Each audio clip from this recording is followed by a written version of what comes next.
District of Pennsylvania, which is the Williamsport area. And we've invited the Democratic candidate, Amanda Waldman, and the Republican candidate, Joe Hamm. But before we get to that, let me introduce you to Amanda Waldman, who has been gracious and courageous enough to come into the Lion's Den.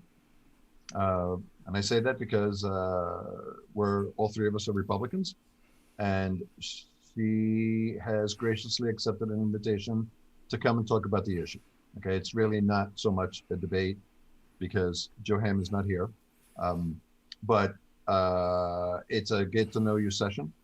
But welcome, Amanda. How are you? I'm fantastic. Thank you so much for having me, for inviting me on here. I do wish that my opponent was here as well. I would love a debate, but I have no fear in the lion's den, so to speak. We all have very similar issues. We all have ideas on how to fix them, and I'm looking forward to talking with all of you and seeing where we can go, how we can work together, and what we can do to make our district better. Fantastic. With me also today is Robert Knorr, and just to give you a little bit of a background on Robert, Robert and I met last year, coincidentally, full disclosure, at the Conferee Conference that elected Fred Keller for the 12th District after Representative Tom Marino retired. So Rob and I have known each other for about a year and a half, and a lot of the thoughts that we have aligned, and we started doing things together. One of them is this show. So Robert is from Clarion County, and Rob is married and is expecting his first child. And for my money, the reason why we got together is that from a strictly standing still position, in my opinion, in my 40 years of politics, there has never been anyone who had more raw political talent than Robert Knorr. It's not even close, in my opinion. It's a biased opinion, but take that if you will. The downside is that he's a Pittsburgh Penguins fan. Yeah. And of course, there's a hierarchy of what's important in life, and Penguins aren't it. Okay? Don't at me at Twitter telling me how many Stanley Cups you got. I'm a Canadiens fan. So there you go. But welcome, Robert. How are you? I'm doing great. I'm sure my wife would trade some of that political talent in for talent cleaning up around the house. So, but no, I'm doing great. Welcome to our world. Yeah. Also with us is the great Todd Bartlett. Todd is a Ohio native who transplanted to Williamsport, him and his lovely wife and his two kids. He operates radio stations here in Williamsport, and joined the show with us. All three of us are right of center Republicans, and we really believe that we're like the sane Republicans that people want to talk to, not the insane Republicans that don't wear masks just because, and have no respect for the Bill of Rights and the Constitution, which of course is the foundational proposition of our show, Pushback. That being said, and that being set aside, Todd is a journalist, and in the last 7 months, uniquely has been one of the only journalists that has held the governor to account. And we always talk about the fact, why do they keep inviting him back if he's always asking such tough questions? But you know something?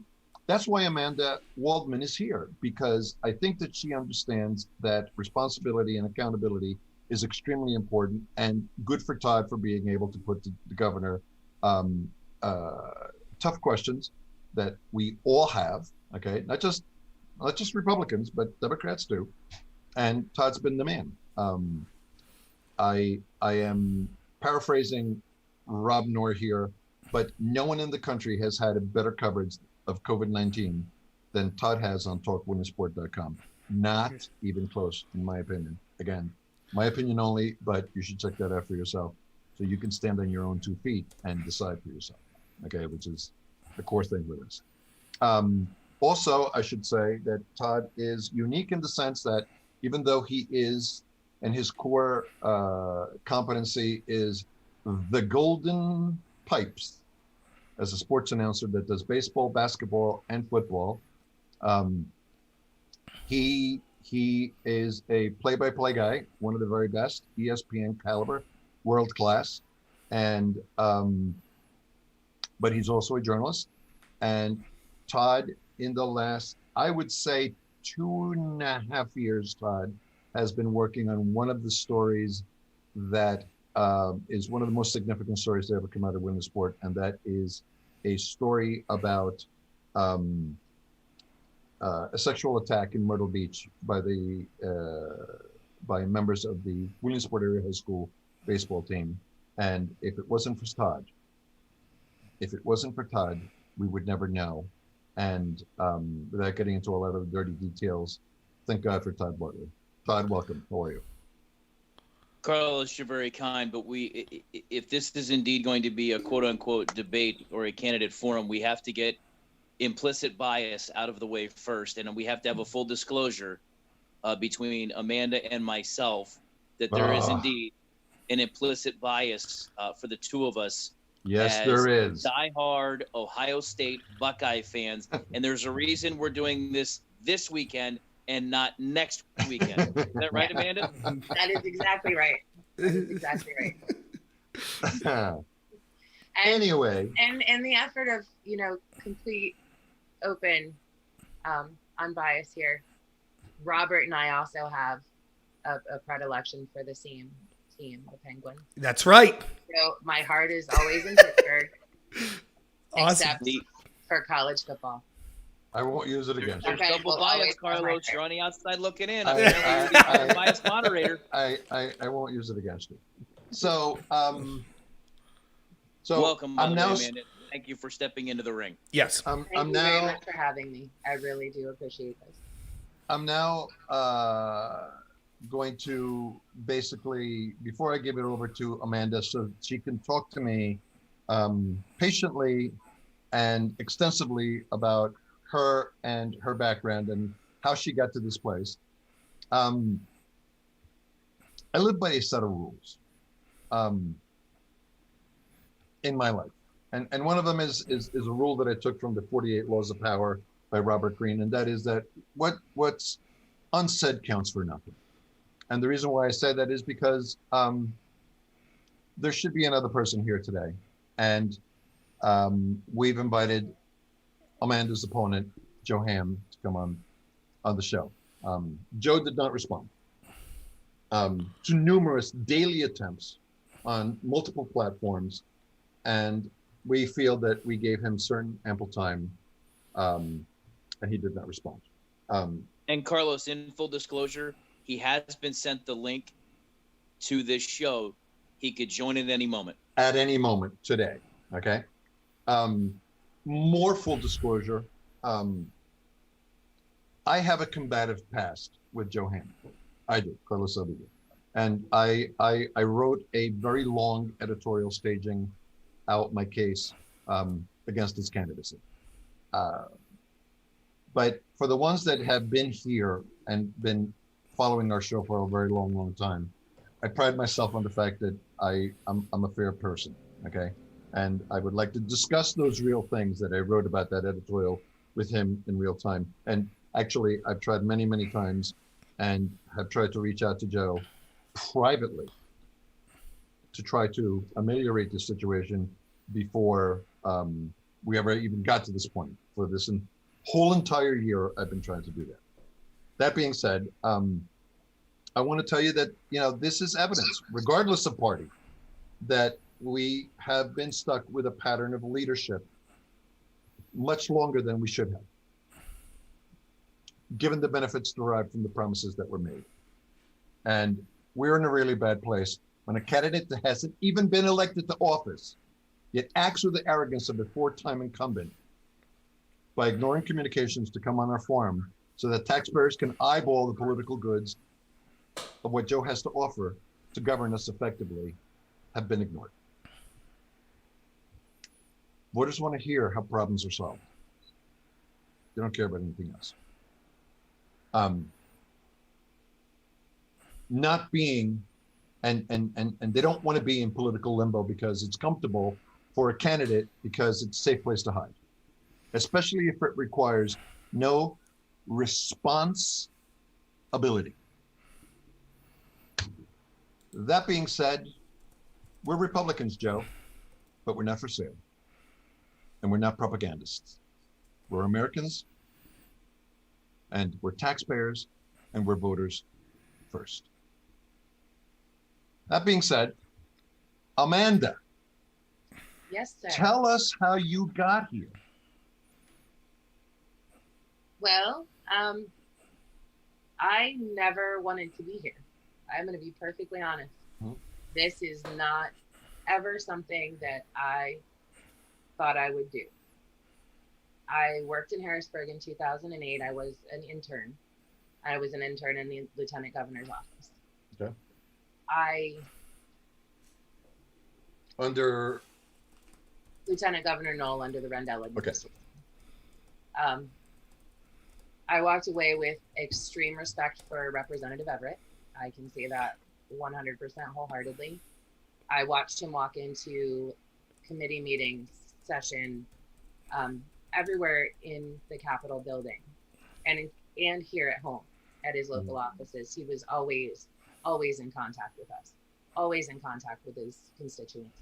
And our party didn't matter. Our affiliation didn't matter. And in that building, I watched him carry a legal pad everywhere with him. And it always had a list of questions.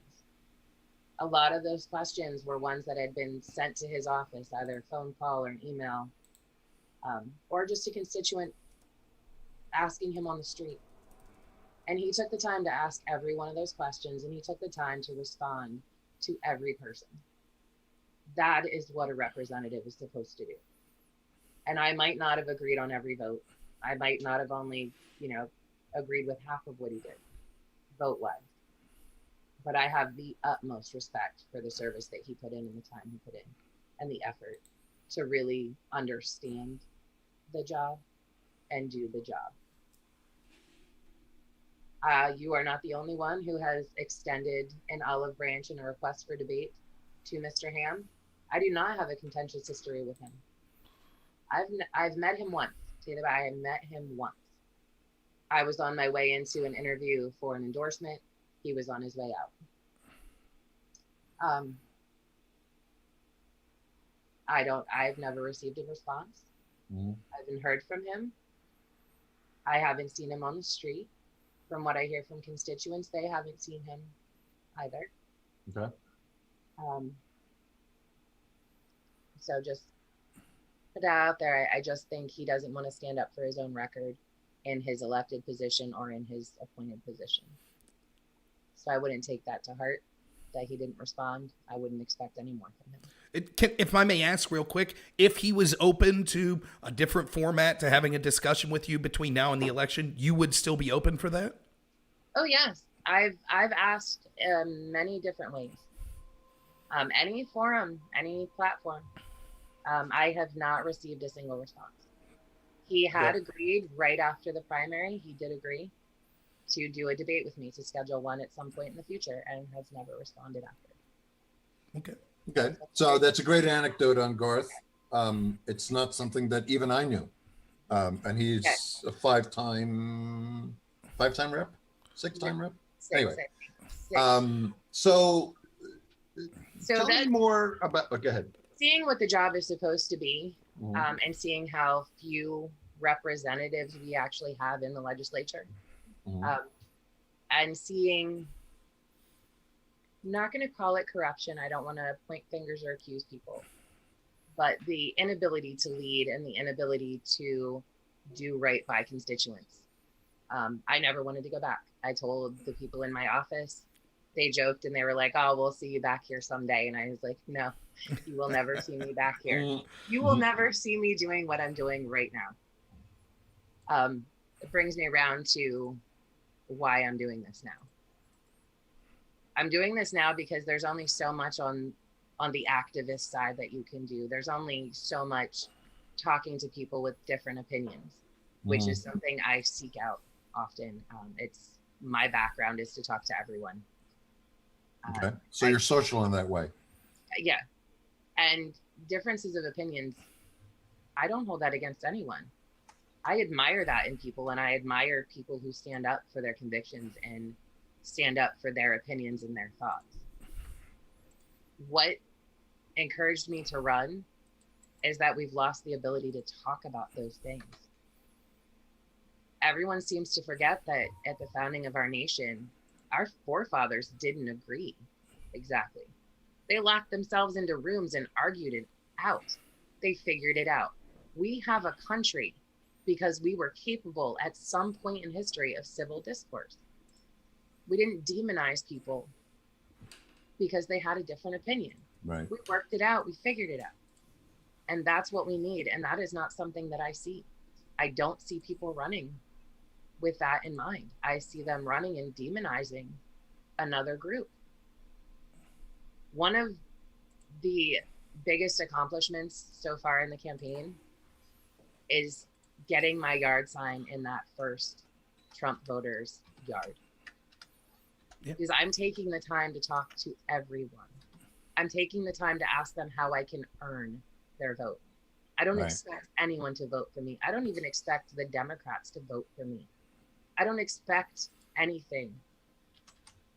I hope that I can earn their vote. Right.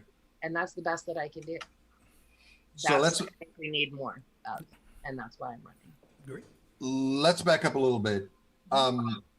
So how did Amanda Waldman get there of what you just discussed? So tell me where you're from, you know, tell me a little bit about your background, and you know, likes and dislikes, and can we get to know Amanda a little bit more on the non-political side, on just the regular human side? Okay. I'm a single mom. I have 2 sons. One is a corrections officer. He will be 22 in 2 weeks from now. What? You have a 22-year-old son? That's a lie. Yeah. Yes, no, I do. Box color. I'm not gonna lie. Full disclosure. Family genes are not friendly on hair in my family. So I would have been completely gray at about 27 had I not discovered box color. Okay, gotcha.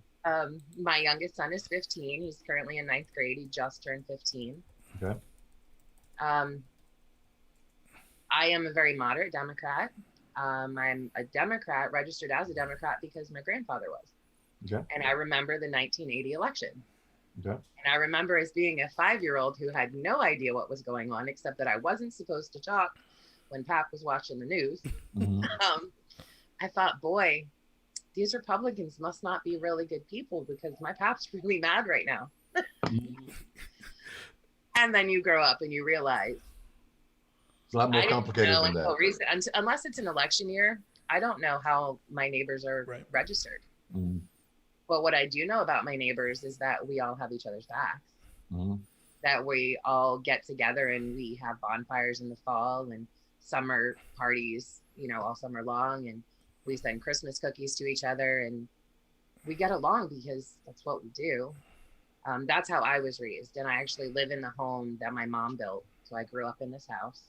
Okay. The land was part of my grandfather's farm and his father before him. My family has been part of the 84th district for 6 generations. The great grandparents' farmhouse is about 1.5 miles down the road from me. My great uncle is right around the corner. My family all, you know, when my grandfather, he passed away, that was diagnosed with cancer. And in order to take care of my grandmother, he sold his land off and sold it to a developer. So we all, you know, we all have pieces of the land. The family did get to buy as much as we could first. So this area, this district means a lot to me. Before I had kids, I wanted to be part of the brain drain. I wanted out of here. I wanted to go where I could make more money, where I could have a better life. I wanted to go to college and do all the things that an 18-year-old who knows everything wants to go do. And then I had my son.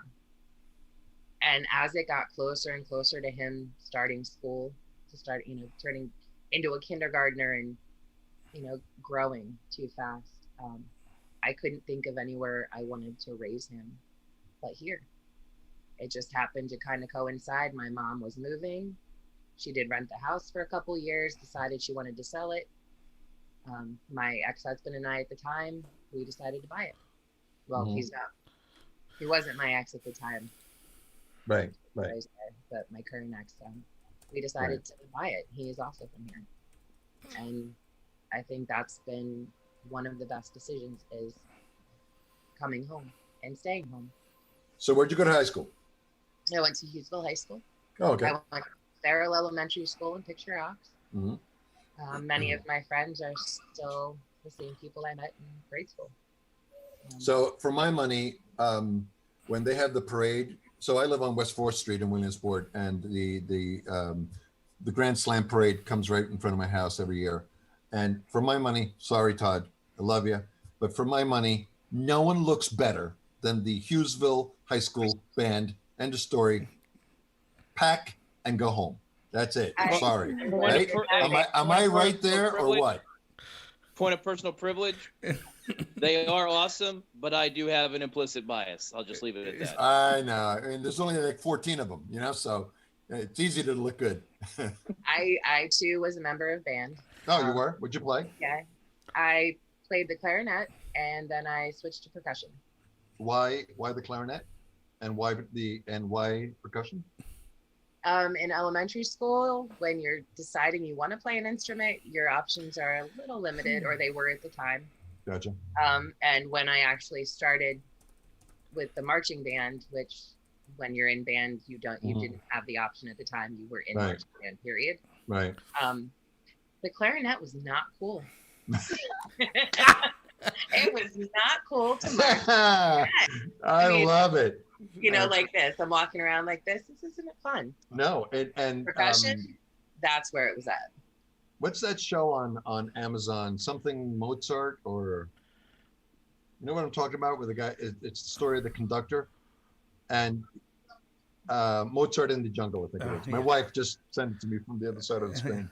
And the clarinet's not cool, but obviously, your way around politics. So when you got a little bit of seniority, you elbowed your way into percussion, right? Yeah, I did. I worked my way right up to the cymbals. Okay. Fantastic. So you graduated high school. Did you go to college? I went to Bloomsburg. I wanted to be a criminal profiler with the FBI. Before we had the show Criminal Minds, before it was cool, before Shamar Moore made everyone want to do the same job. Right. That's what I wanted to be. Third semester, I had a criminology professor who was kind enough to call me to his office after the very first of that semester, and asked me if I had actually investigated how I become an FBI profiler. And I said, well, yeah, the psychology degree, criminal justice degree, worked, with guidance office, finding colleges, blah, blah, blah. And he said, I really hate to tell you this, but you can't get there from here. And I was 20 at the time. My birthday is early in September, so I was always one of the oldest. Right. Well, I still knew everything. So obviously I'm in the wrong place, and my whole life has just been upended, and I'm going to have to figure it out. So I withdrew from school, and I continued to work the 3 jobs that I had been working while I was in school. And then life happened. Right. The funny thing about leaving college and always planning to go right back, life has a way of happening in between there. Right. So it took me 15 years. I did graduate from Bloomsburg in 2010. Okay. I studied English, history, and psychology. I transferred. Why those? I was at Penn College. and I was in human services there. I was dean's list. I've always wanted to work with people. So my goal has always been to work with the public, work with people, and help people. Right. So those two things you thought was a great straight road to do that. Yeah. Okay. And at Penn College, they suggested I go to be a teacher. I went back to Bloomsburg for English and history, intending to teach. And then I coached Odyssey of the Mind. Right. And after the second week of coaching 7 children for 2 hours twice a week, I went to each and every one of my teachers that I had in elementary school, and I thanked them. And I said, you are the most amazing people on the planet, because I could not be a teacher. That's the other thing that Todd Bartlett has in that you guys share is that Todd's kids are both actively involved in Odyssey of the Mind, and they've gone like everywhere, right, Todd? All the way to Worlds. That's right. That's awesome. Loyal sock. Yes. Yeah. Oh, the I cat's out still of the bag. follow. Yeah, I coached for 5 years. I believe it was 6 teams. 2 of the years I coached 2 teams. Kids are amazing. They have so Why much Odyssey of the energy and Mind? imagination, and I just could not keep up. Right. I knew my limitation. Why Odyssey of the Mind? How did you get involved in that? I was in Odyssey of the Mind when I was in school. Right. Okay. And there was a woman that was heading the group up in Hughesville. She needed extra parents to volunteer and coach. I volunteered. My son joined the team, and then I kept coaching. Okay. And so tell me about your experience working as a as a restaurant manager. How did that come about? I think completely by accident. So as I said, I've always worked multiple jobs. I can't sit still. I don't watch a lot of TV. I don't have a lot of downtime. I don't know what to do with downtime, to be quite honest. Okay. I've been in food service. Where'd you get that from? I think I'm just ADD. Okay. I'm just going to be honest. I mean, work ethic here, how I was raised, responsibility. If you want something, you have to work hard. If you can't get it, you have to work a little harder. What'd you get? What's the best thing you got from your dad? A temper. Your temper? Just kidding. Yeah, just kidding. I believe he's where I got the love of people, the ability to just talk to everyone. My dad was really social. Okay. He had no problems just stopping at a house and chatting about elderberry bushes. He was also a farmer's son. Gotcha. Well, yeah. So it was definitely his social, his fearlessness in talking to anyone and at anybody. How about your mom? What'd you get from your mom? Best thing you got from your mom? How to refocus and focus my energy and get things done. My dad's work ethic was amazing as well. My mom was a single mom. She often had to work a couple jobs. So it was knowing that I could do anything if I put my mind to it.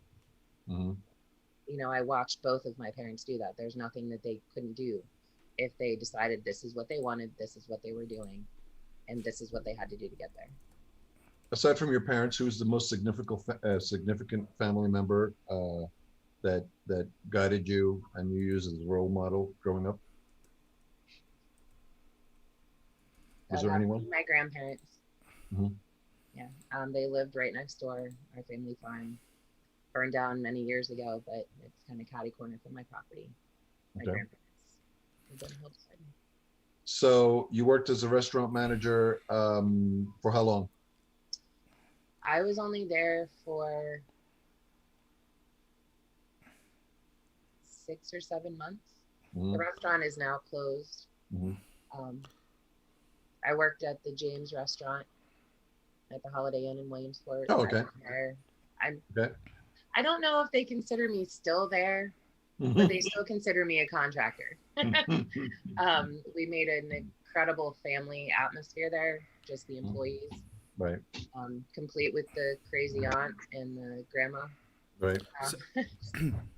So that I started working at a place called the Pennsylvania Chop House. It was a steakhouse, 3.5 Okay. miles. Oh yeah, I know exactly about it. I never got there, but it went out of business before I had an opportunity to do so. It was middle of the woods out in out at past past the country store, right? Yeah. Yep. Yeah. Carlos, if I may, so yeah, I have a lot of questions that are coming into the chat. So I thought maybe if we could get to like some of the positions. The first question that people really want to know is, what do you think is your biggest issue that you think's the most important issue going into this election that you would like to discuss? When I started this, I thought our biggest issues were taxes and job creation. How do we prevent the brain drain? And then COVID happened. And then everything was turned on its head. And so now my biggest issue is economic recovery. How do we come back? How do we reopen our small businesses? You know, Williamsport had just been going through kind of that downtown revitalization. It was still happening. We were still getting new businesses, new crafters, and everything had to shut down. And a lot of those businesses, they're not going to be able to reopen. There are so many small businesses that can't reopen, and that's Williamsport, but here in Muncie. So at the Chop House, that was owned by a man who owns a car dealership and the man who owns Orlando's restaurant in Muncie. And I go to Orlando's as often as I can afford to. Mm-hmm. I don't get to go out a lot. I don't have a whole lot of disposable income. But that's where I choose to go. I choose to try and support all of our small businesses because it's all that I can do for them right now. And that's another, you know, that's one of my main pushes in going to Harrisburg. I want to make sure that these family businesses can reopen. Go ahead, Todd. Sorry. So it's been great so far, and now here comes the heavy-handed kind of questions, and I'm good. it's something that I put to the governor right to his face, so I'm not going to pull any punches with you either as somebody that's seeking elective office in the Pennsylvania House. The governor, as recently as yesterday, vetoed a bill that would allow restaurants to open to full capacity under CISA and CDC guidelines, and he vetoed it. He's been very adamant about vetoing it because we're in the midst of a public health crisis. As a person seeking higher office, would you, in fact, vote for that bill, one, and have any kind of a conversation, two, with the governor and advise him not to veto bills like that to allow businesses to reopen? Todd, I'm going to admit to you right now, I have not read the bill. So I can't say if I'm going to support this specific piece of legislation, but I do support reopening our restaurants. If they can reopen safely, and that goes for all of our small businesses, if they can meet the guidelines and they can reopen safely and they enforce those regulations when they are open, I absolutely 100% support our businesses opening fully. Let me ask you this. If you didn't read the bill, no problem with that. These things are happening, developing quickly. But one of the things I hope we could try and stay on top of it. That's not an excuse. But yeah, absolutely. I get it, though. One of the things, though, that I hope we could talk a lot about is you've signed a Pennsylvania bill of, like a rural bill of rights. And the 10th thing on that says kind of respecting the U.S. and the state, Pennsylvania state constitution. Have there been any actions taken by Governor Wolf that you think are out of bounds of the state constitution? And if so, would you be willing, as an elected Democrat, to push back on him on those? So I don't want to engage in bashing either side. Okay. I don't want to engage in bashing a party or a leader. Will I 100% agree with my own party all the time? No. Do I agree with them 100% of the time now? No. Do I have any problem standing up and saying, that's crap? No, I don't support it. No, I'm not helping you with that. You will get pushback from me. That's who I am as a person. It's who I have always been. Do I see that he violated the constitutional rights? I do not. I don't agree with that logic. Do I think that some of these businesses that were forced to remain closed was illogical? I do. Do I have the information that he had at his fingertips when he made the decisions? I do not. I am still just a regular citizen, just like you. I don't have all of the information, just as I don't have all of the information that President Trump had. I don't have that at my disposal or in my hands to review and think about what I would have done. So I'm still waiting to see the AG's full report on the decisions that were made and why. So here we have Lowe's, right in Montoursville, right in the 84th. Right. Right down the street, maybe 2 miles, is Ellery Now Hardware. What is the difference between those two stores? That is something that I don't understand. I have not agree. figured that out, but I'm not going to criticize because I don't understand that. I do want to see the AG's report on how these decisions were made. And I do go to Ellery now that they are open. That's where I choose to go and spend my money because they need it, because they were shut down. Yeah, we all three of us agree with you in that sense. And I know that Todd has a question. I just want to interject real quick. I want to make sure that you understand that we're not looking to try to use hypotheticals to get to know who you are, but let's just shift the conversation perspective-wise a little bit. If you were the governor, okay? If you were the governor, you've said that you don't think that the interpretation of how the governor uses power in the Constitution was violated, but you don't agree with some of the shutdowns. There's a link. There's a middle ground. There's a link there.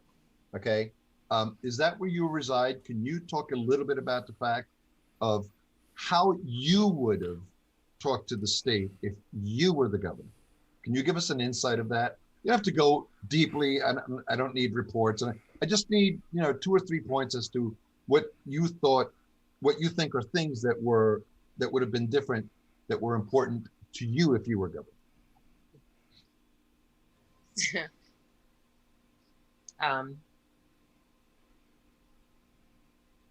Our entire legislature, all the way around, every party, every person, they have this singular ability to not look ahead. They have an issue right now. This is the problem. This is the solution. We're going to push it through. Done. But they also have at their disposal, they have offices to look into each and every one of these ideas, to come up with best possible solutions, and to look to the future and see how this is going to impact the future. And we don't do that. If I were the governor, I can't say I would not have shut down. I think in the beginning, when it was only supposed to be a few weeks, I don't think that that's the problem. I think the problem then became we forgot to see what was actually happening in our own area. We forgot to talk to the people when it was happening immediately and plan for that. We didn't immediately start to acknowledge that, and we didn't take apart what caused that problem. When you have a loophole in a piece of legislation, you don't throw it out. You close the loophole.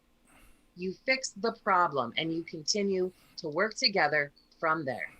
You continue to focus forward. You don't look at what somebody did 2 weeks ago. You look at what your problem is today, and you implement a plan and a strategy. You don't play a blame game. You reach across the aisle. You talk to your partners. These are your coworkers. These are your peers. They are all there to work together and to do what's best for us. That is their job, is to not harm us, to not prevent us from life, liberty, or our pursuit of happiness. And that's what happened. It was a complete and total breakdown. And then everyone throws their hands up, they pick a side, and then they yell. And that's all that's been done. All right, especially when it's affecting your. I would have in the very beginning shut down. But as soon as the first whisper of how this isn't fair and this is hurting this business and this business does exactly the same as this one, why did they open? That's immediately when you say, whoa, wait a minute, what's happening?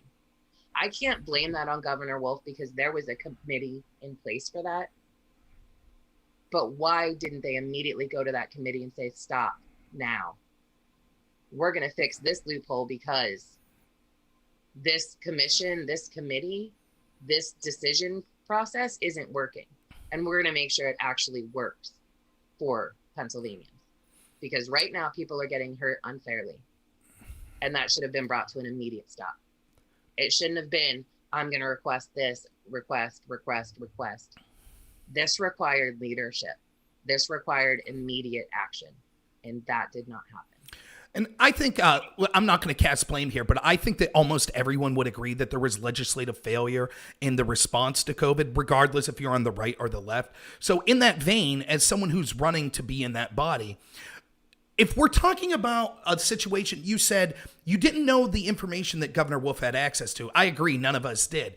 But in that world, if you're called upon as a representative to cast a vote and you do not have what you feel is the relevant information, would you err on the side of protecting the rights that are outlined in the Constitution? Or do you think that it's your role to be overly cautious, or I don't want to say overly, but to be more cautious of potential ill effects from a virus? And so you would go ahead and be willing to suspend some of those rights on an emergency basis until you knew more?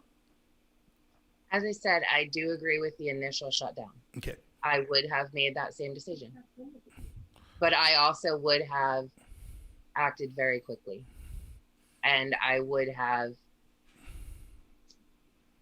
tried to get an end in place, an end date. I would have. So the difference is that you would have been more responsive between you and the governor, right? I would have tried. But like, Right. I can't criticize his initial thing. And him taking all of the blame, it is really easy. It is really easy to play 2020.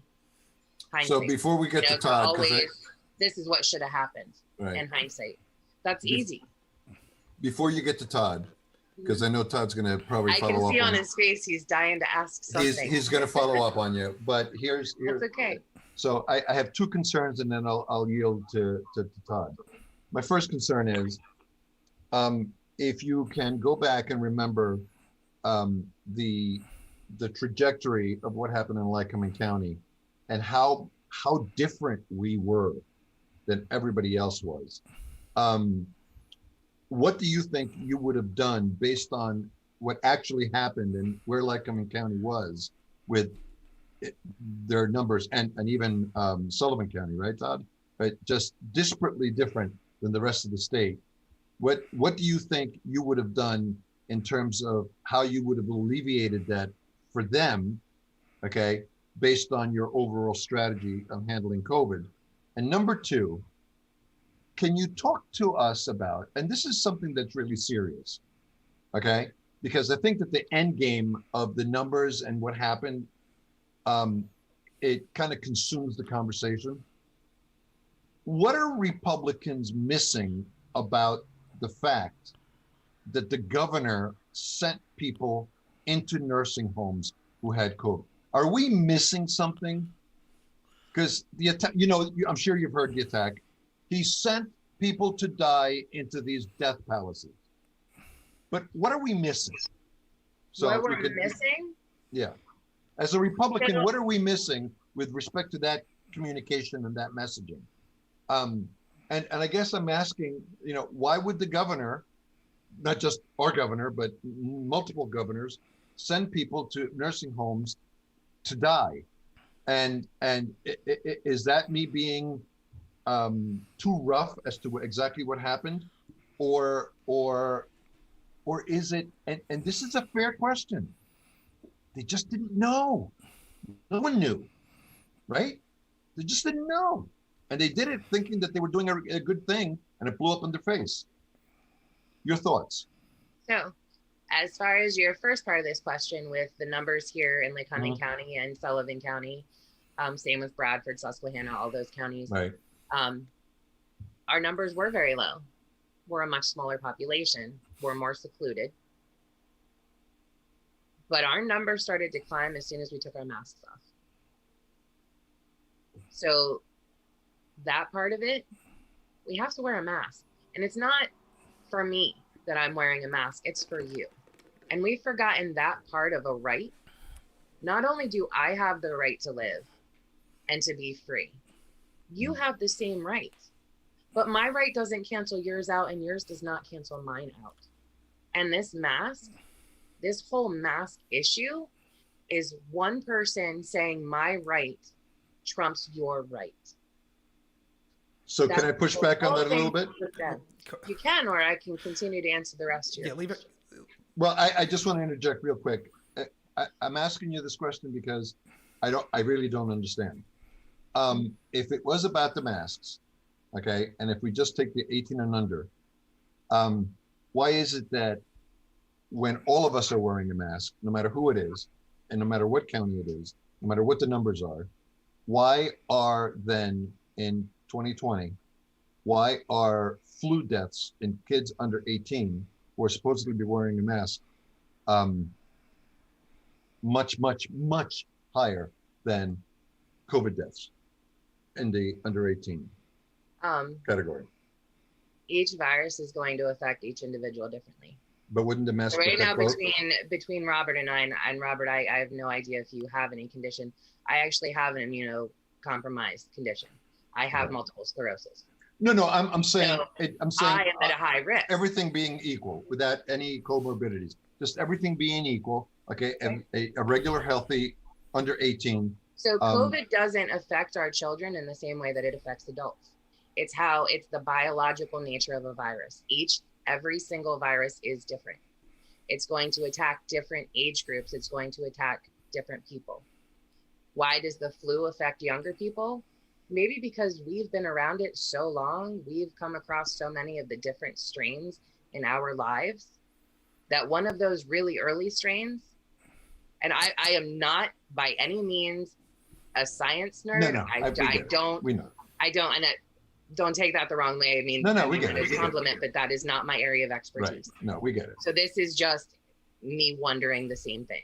Right. Why does it affect us differently? That's all I can think, is because the virus has mutated in different ways and attacks different structures in our systems. But what I'm trying to say, and I'm not trying to, you don't really have to answer. I just want to get your thoughts on it. Is that, if we're having a lot more flu deaths with the masks on, I have to ask. It's not a gotcha thing. I don't know of any child that was wearing a mask. Okay. There are people that are still walking into businesses, and I do not blame the store clerks and the people working there. Mm-hmm. This is something at the top that needs to be enforced. This isn't just a door greeter's job. It's not the cashier's job, right? Right. It's the enforcement that concerns us. Yeah, it's but the police also aren't going to walk in and enforce this. Like, this is on a business by business basis. Walmart has made their decision. You cannot come into our store without a mask. I'm sorry. Sheetz has made that decision, and each individual business enforces it. Right. So there are some restaurants that, no, please put your mask on when you're walking through our restaurant. There are others, you have it on at the door, you take it off as soon as you get to your table, and you can up and wander around wherever you want to go. Right. So from a constitutional point of view, put it back on. So from a constitutional point of view, just so we could put this to bed, your position is that you believe that it's fair game to what's the word I'm looking for, Rob, with respect to, it's not violating the First Amendment, but we're setting a very dangerous precedent by forcing to have people wear masks. And I'm a person that wears a mask, okay? But it's a very, do you at least understand the very serious concern that Republicans have with respect to the government telling us what to do? And moreover, that no one ever tried before they made us. And I can say that Republicans aren't the only ones that have this concern. Thank you for saying that. Okay, Republicans are not the only ones with this concern. There's some Waldman do Democrats see- that have a hard head that won't wear a I mask. do maybe. see precedent being set, and it does concern me. Right. And I so get it. long as a precedent being set is only in times of a national health crisis, Mhm. I can be okay with that. Should this start to extend, should this go beyond the pandemic, should the regular flu season require mandatory masks, businesses shutting down, that's where we're really going to have a problem. This is an international pandemic. This isn't just us. This is about protecting the lives of each other, which is what we do as a country. We protect each other. We stand up for each other. We protect ourselves. We protect our rights. We protect our neighbors. That is our responsibility. We don't get to just say, hey, I don't care. I don't care if you live or die. I'm over here going to do whatever I want. Okay. I'm going to have a meth lab in my house and I don't want you stepping in and doing anything about it. And I don't care that my stupidity can blow up your house. That's my right. That's how basic I'm looking at this. Okay. If I may, So then, Carlos, we if I may. are responsible to protect life. If- We are responsible to protect our neighbors. If I may, do you think that there were things other than masks that were suggested, such as masks? Would you agree that masks were secondary and social distancing was the big thing that we were supposed to do? No, I actually see them in tandem. Okay, but you think that both are important. Would you have the same feeling on people selfishly disregarding orders when it comes to Black Lives Matter violating social distancing orders to protest? I would have the same problem with the president and his rallies violating the same orders. I don't want to get into a back and forth on a party top line. Right. There people all the way around who are not following restrictions, yes. So I will not single a single group out for it, though. I can say there were certain groups that did maintain social distance and did wear a mask, and there were others who did not. And it's across the board, everywhere, every group, every individual group was doing things differently. So even within the BLM movement, there were different areas, different states, different counties, different towns, and they ran them differently. Is it a problem across the board? It is. Right. So Todd, I'm gonna. I'm Can assuming Todd that- ask? Yeah, let's. I assuming- definitely. I don't want to get into a political volleyball game. No, but Have things been screwed up on both sides? we're assuming that you probably would have not marched as governor with BLM, and not social distance, and although he did wear a mask, it forget about the politics of Black Lives Matter. It just looked like there was a double standard. You know, why is he marching and not social distancing? And you know, when you're making us all, you know, stay in our homes and this was early. When was that, Todd? Do you remember? About halfway through. Okay. Todd, questions? So if we are to believe the science what was used by the governor and Secretary of Health to shut down the state, that was in a time where we didn't have a mask mandate as we do now. It was, we recommend that you wear a mask. And again, I went back and forth with the governor, Secretary of Health in and around that same time. And we've gone back and forth for months over mask threshold, mask wearing. Okay. All of that said, this is my question. Under a mask mandate, we have some of the highest case counts in the country, 1,857 new positive cases as of today, closing in on 181,000 cases total since the pandemic began. If masks work, why do we have higher numbers now in a mask mandate than when we had lower numbers when people didn't have to wear masks? Yeah, in your opinion. Because people aren't wearing a mask. I'm very selective in where I go restaurant-wise. If I walk in and I see any staff member without a mask, I turn right around and walk out. And I see a lot of staff members without masks in a lot of different places. But you're not saying I that people will not eat there. I will not. And as soon as I get to my car, I'm Clorox wiped, everything I've touched, and I'm out. and I won't go back. Because you have a comorbidity. Absolutely. Totally respect that. But it doesn't negate the fact that there are people still refusing to wear a mask, and there's still no enforcement on that. But you would can't say that the mask is not effective. So because not everyone is following a mandate. From an enforcement standpoint, what is your suggestion on the guidance for law enforcement in regard to wearing masks if it's getting to that point? Are you suggesting, or are you advocating a position about severe punishment for failing to wear a mask? No, I'm not advocating to have the police show up and shut you down. I'm not advocating for citations on the street. What I'm advocating for is for people to please consider the rest of the world around them. I don't like to wear a mask. It's hot. It is uncomfortable. Right. My face sweats right here. It's ridiculous. It's ridiculous. I get it. But I still do it because I don't know who I have been in contact with. Right? I try and be super cautious. It is no guarantee. Does it make me a little safer? Yes. Would it make me even a little more safer if everyone else had their mask on too? Yes.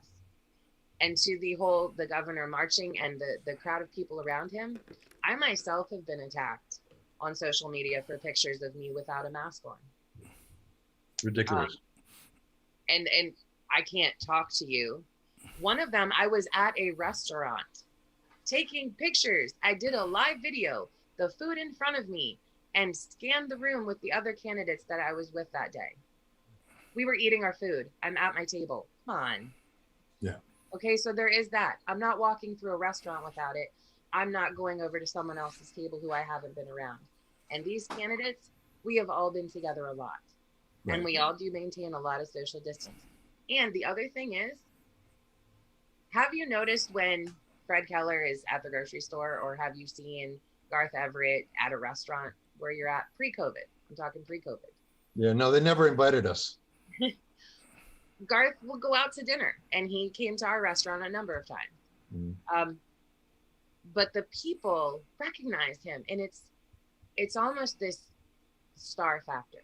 Yes, of course. And so people want to come over, and people want to talk to you because you're out in public. You're with them. And they want to get closer, and they want to have a conversation with you. Well, it's inappropriate, but what are you supposed to do?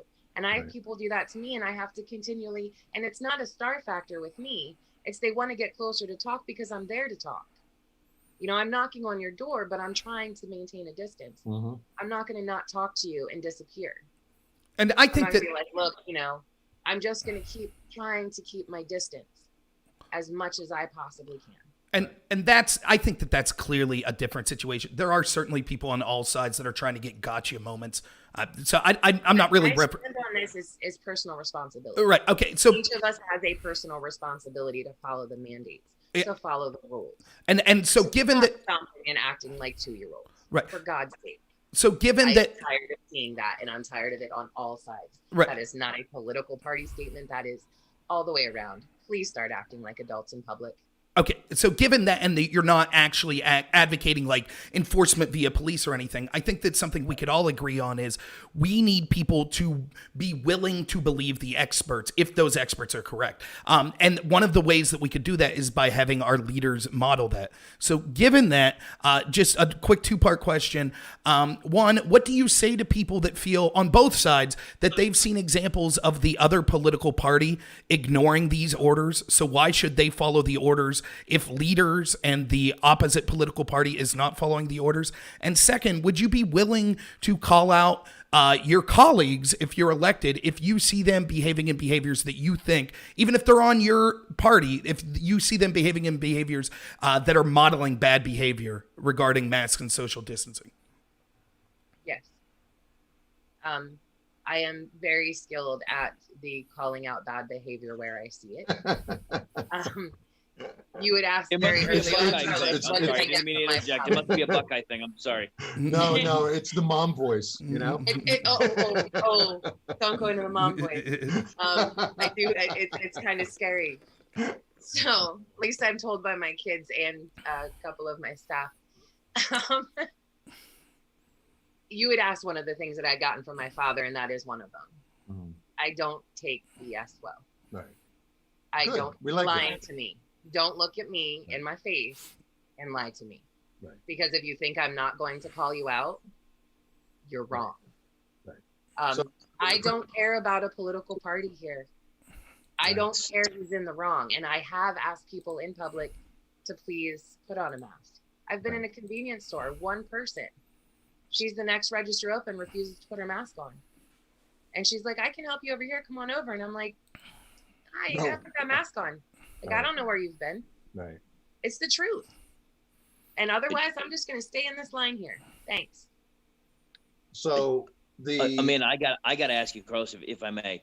Yeah. I got to ask you, as a Democrat and one who's running for elective office, how do you feel about the response to COVID from the Secretary of Health, who is not an epidemiologist, and the governor and the administration? How has their response been in this state regarding COVID, in your opinion, and somebody who is seeking to be in the House of Pennsylvania House of Representatives that would hold them to an account for that response?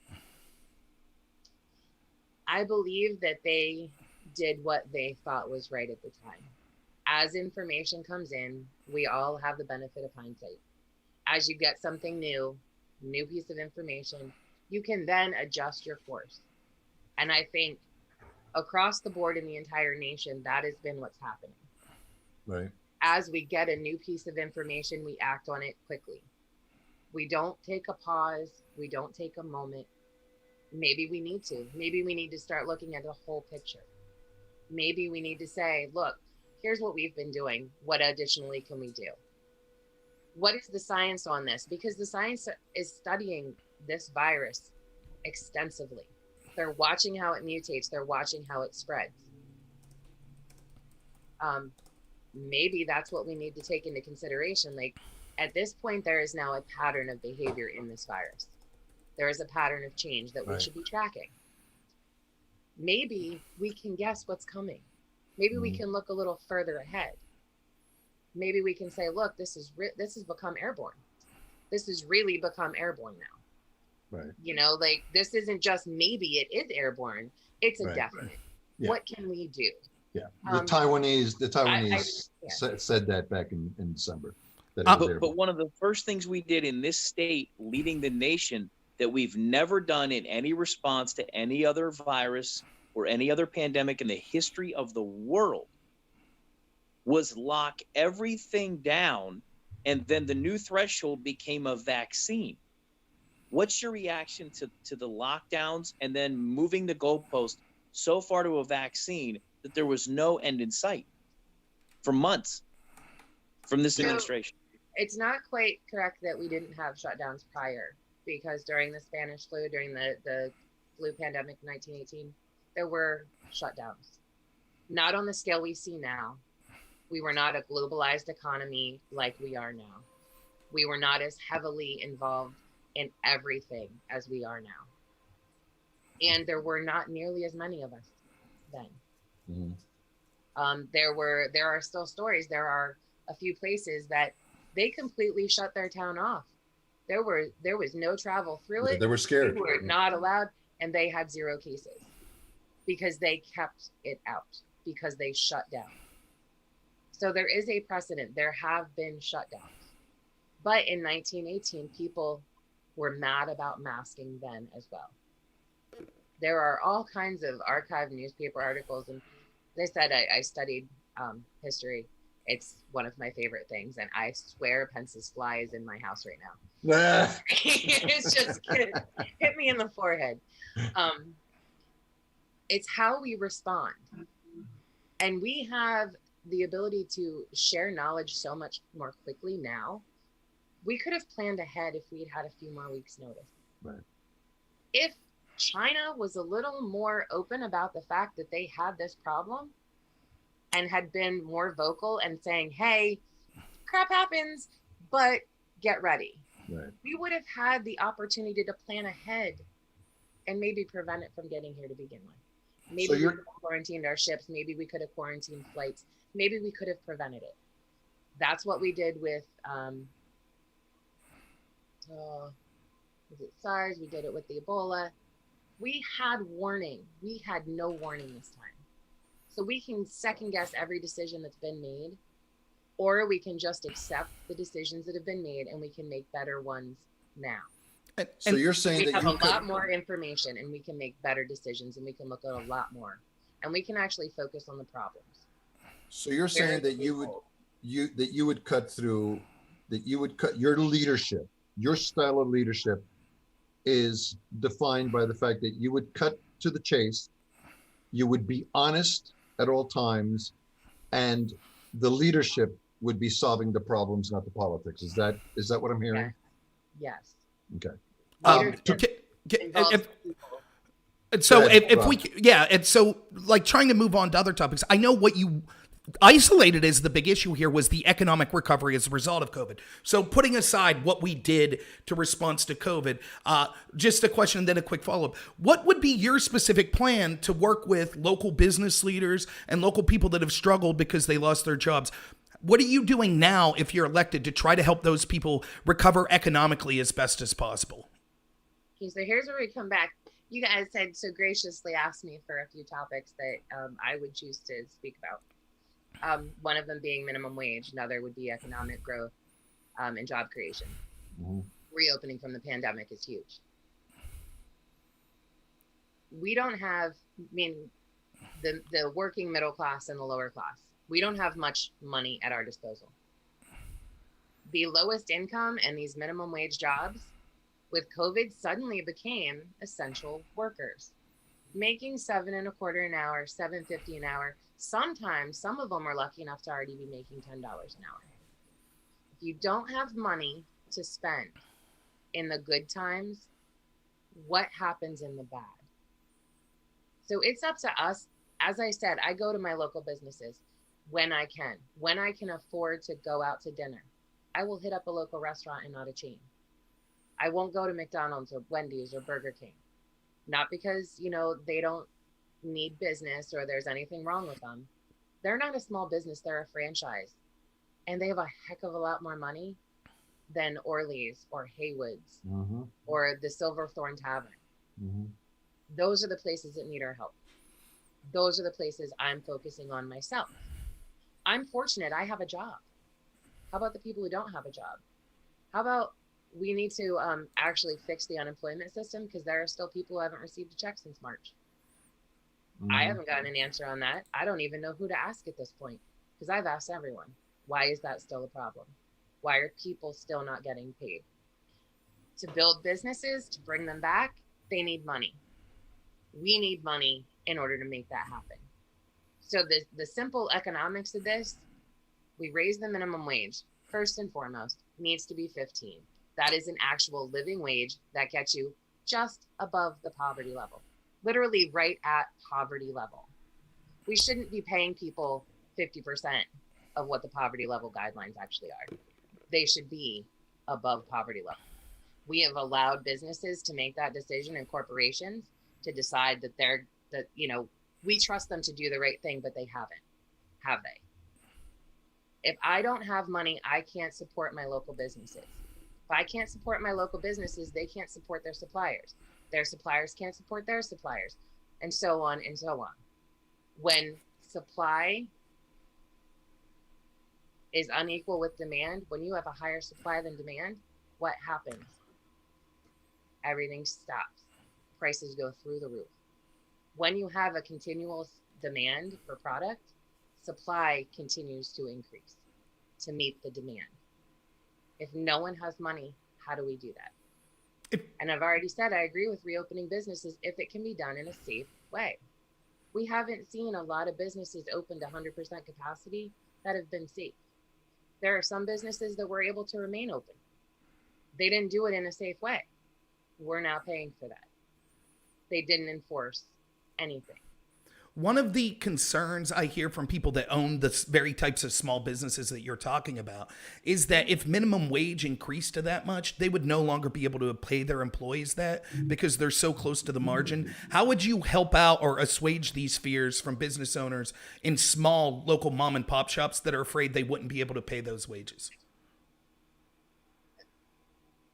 So if you look at a kid who got their first job, say they're working at GameStop because that seems to be a popular store. I know my son worked there for a wee bit of time, and I know he never had money for gasoline. Why? Because he spent his paycheck in the store. Whether he was buying a game for someone else, which he did buy quite a few for his brother, himself, just odds and ends things. He had money and he immediately spent it. Whatever money I have is immediately spent. So we got the stimulus check, that was $1,200. You know what I did? I hired a contractor and finally fixed my roof. My roof was 45 years old. It's shingle. They were 25-year shingle. Can you guess the mess that I was having here?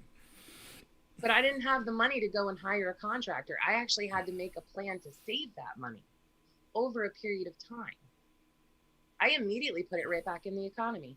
I helped out that contractor, who in turn helped out his supplier. That's how we address the concerns of mom and pops.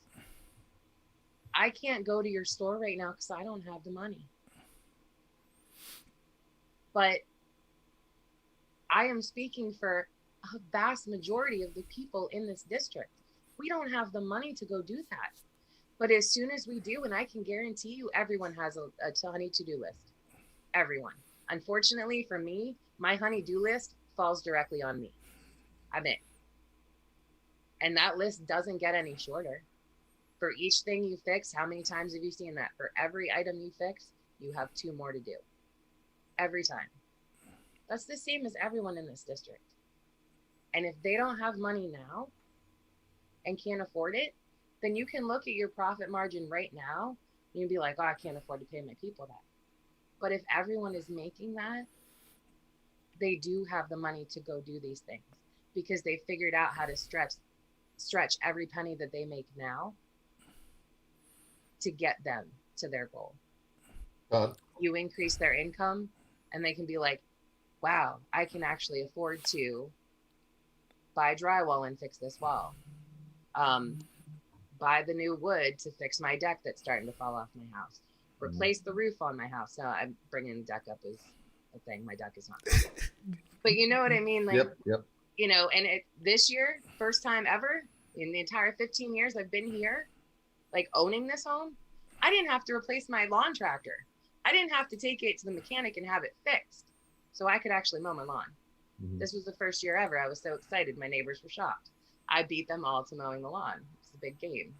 Mm-hmm. You know, it's things like that. I have to come up with the money for that. If we can actually make a living wage instead of living just to work, if we can work and actually live at the same time, you're really great. You're putting money back into the economy. Another way is to focus on new energy sources, new jobs. I'm not talking about cutting out old jobs, shutting people down. I'm talking about increasing the businesses here in Pennsylvania. We have the Keystone Opportunity Zones, right? They're those tax shelter, tax credit places. Come build your business here. How many of those have ever been made fully, you know, they're full to capacity? There's one over on Route 15 right now, Great Stream Commons. How many businesses are in there? Yep. That's going on across the state. It's not working.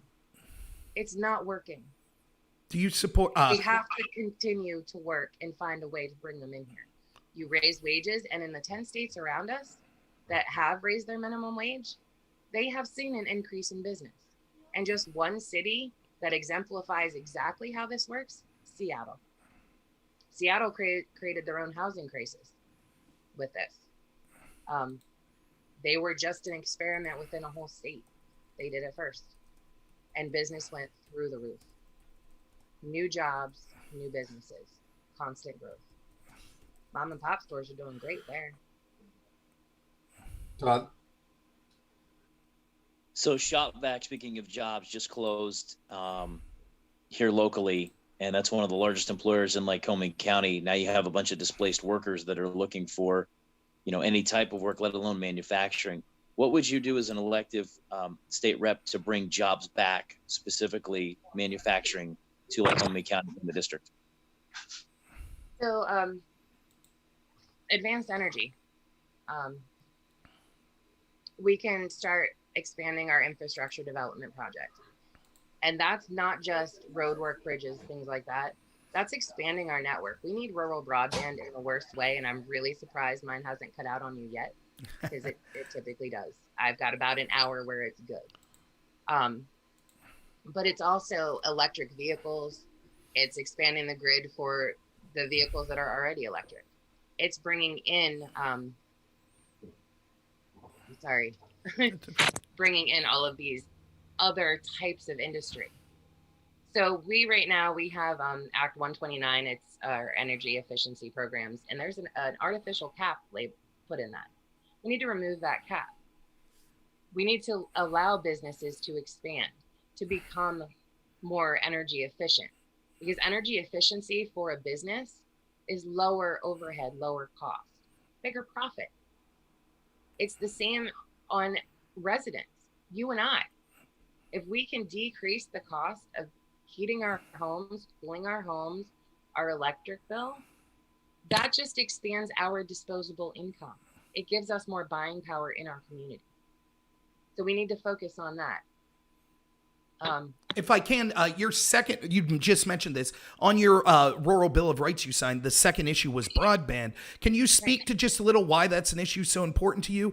And would you recommend possibly making broadband a utility to increase access to rural Pennsylvania? I've been thinking a lot about should it be a utility?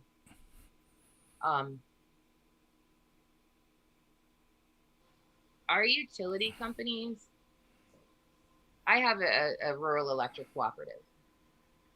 I just had a power out last week. They're scheduled. I had 2 in the same week. I lost 5 hours of work because I didn't have power because they had to, to do lines. I don't know if that happens to PP&L customers. I don't remember that ever happening to me, having scheduled outages for a number of hours over a few days in the same week, to where I lost revenue. I lost income.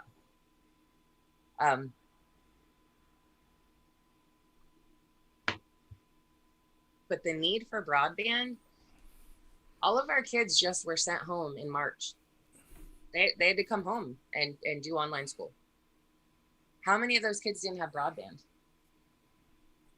How were they supposed to be educated if there's no internet service at their home? And there are still places that don't have internet and they don't have cell phone service. And that's inexcusable. That's absolutely inexcusable. I have AT&T here at my home, and I'm not afraid to call them out because I actually call them every couple of weeks to remind them that they're charging me for something that I don't have.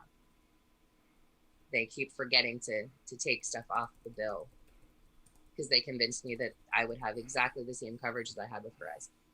I don't have coverage here. I have to have internet. If I don't have internet, I can't make a phone call from my home. I can't just get a really cheap landline because they don't exist anymore. You can get a landline, but it's not cheap. Swear to God, this fly. Let me ask you.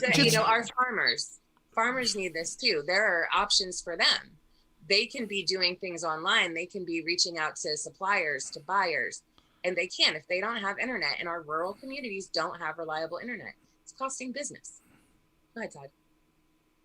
The vice president and the former vice president and his running mate have talked about fracking and no fracking, and we already know the policy position that they're going to ban fracking. It's one of the easiest ways to get to the natural gas reserves. What, in your estimation, from a green energy or clean energy standpoint, would be an alternative to heating one's home? We have wind, we have solar, and we have geothermal. So my brother built a house just behind me here. I think it's been 5 years now. He put geothermal in just as a way to save money on his heating costs. Tell us what it is. That's one option. Geothermal? Yep. your heating pipes are going through the ground below frost level. You're actually using the heat in the earth to heat kind of a hot water system. Okay. I have an outdoor wood stove. I really wish that I had anything but, including electric. You can do solar. My neighbor on the other side just had a solar field put up. It's very small. It's just for their own use. Mm-hmm. But they love it already. It eliminated, I believe they put it in July, and it eliminated the rest of their cooling costs. They had a zero bill. They absolutely love it. These are options. As far as fracking goes, it's a business. I understand a lot of our budget, a lot of our economy is based on that job and being necessary. They've been closed since March, April. People are at home. We don't need the gas. There's now a surplus. I'm loving the gas prices when I have to fill up my car once every 2 weeks, which I used to have to do twice a week when I was driving to work. So I had to drive 35 miles to get to work. Mm-hmm. That's just one way, 35 miles. My problem with the gas industry, I hunt, I fish, I hike. I love to be out on the river. I love just to be in water in general and outside anywhere. I couldn't go fishing in the Loyalsock Creek, not once, but twice last year. That flows right into the Susquehanna River, right into the Chesapeake Bay. And the other states that are part of the Chesapeake Bay, we opened ourselves up to a lawsuit because of pollution, because we weren't controlling our pollution. And it's not just farms, and I'm not going to blame this on our agriculture. It's not just them. It's underfunded mandates, and it's gas companies who are not being responsible. If you want to work here, you want to, put in a new well, great, wonderful. We welcome work, right? Why should they not have to be responsible in their jobs? You and I do. I don't get to continue going to work and collecting a paycheck if I'm not responsible and I'm not accountable for my actions. So why should any company, and that's any company, why should anyone in this state expect that? And why should you don't want to shut down fracking. You just want to have them be more responsible, correct? And I think until they can prove that they are more responsible and they can be responsible for a long period of time, I think we should have a moratorium on any new wells. You work what you've got, and there are a lot of wells here. If you've seen those maps, we have so many wells, it's ridiculous. Fine, you're here, you're doing business. Show me you can be responsible. Show me you respect my land, you respect my waterways, you respect my constitutional right. And it is in our Pennsylvania Constitution. It is our constitutional right to clean water, clean air, and clean land. And if you are not upholding our Constitution, get out. It's that simple. So I have a guy. Get out.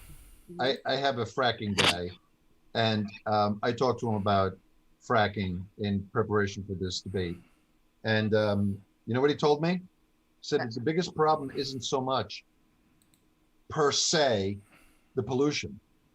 The biggest problem is that the cost to frack the gas costs more than the sale of the gas. So everyone's closed and business is down because the prices are down. And number two, our ability as a state to put money in the institutions that oversee fracking aren't enough to do that properly. Your thoughts? Pennsylvania is really great at passing legislation, and they're really, really bad at enforcement.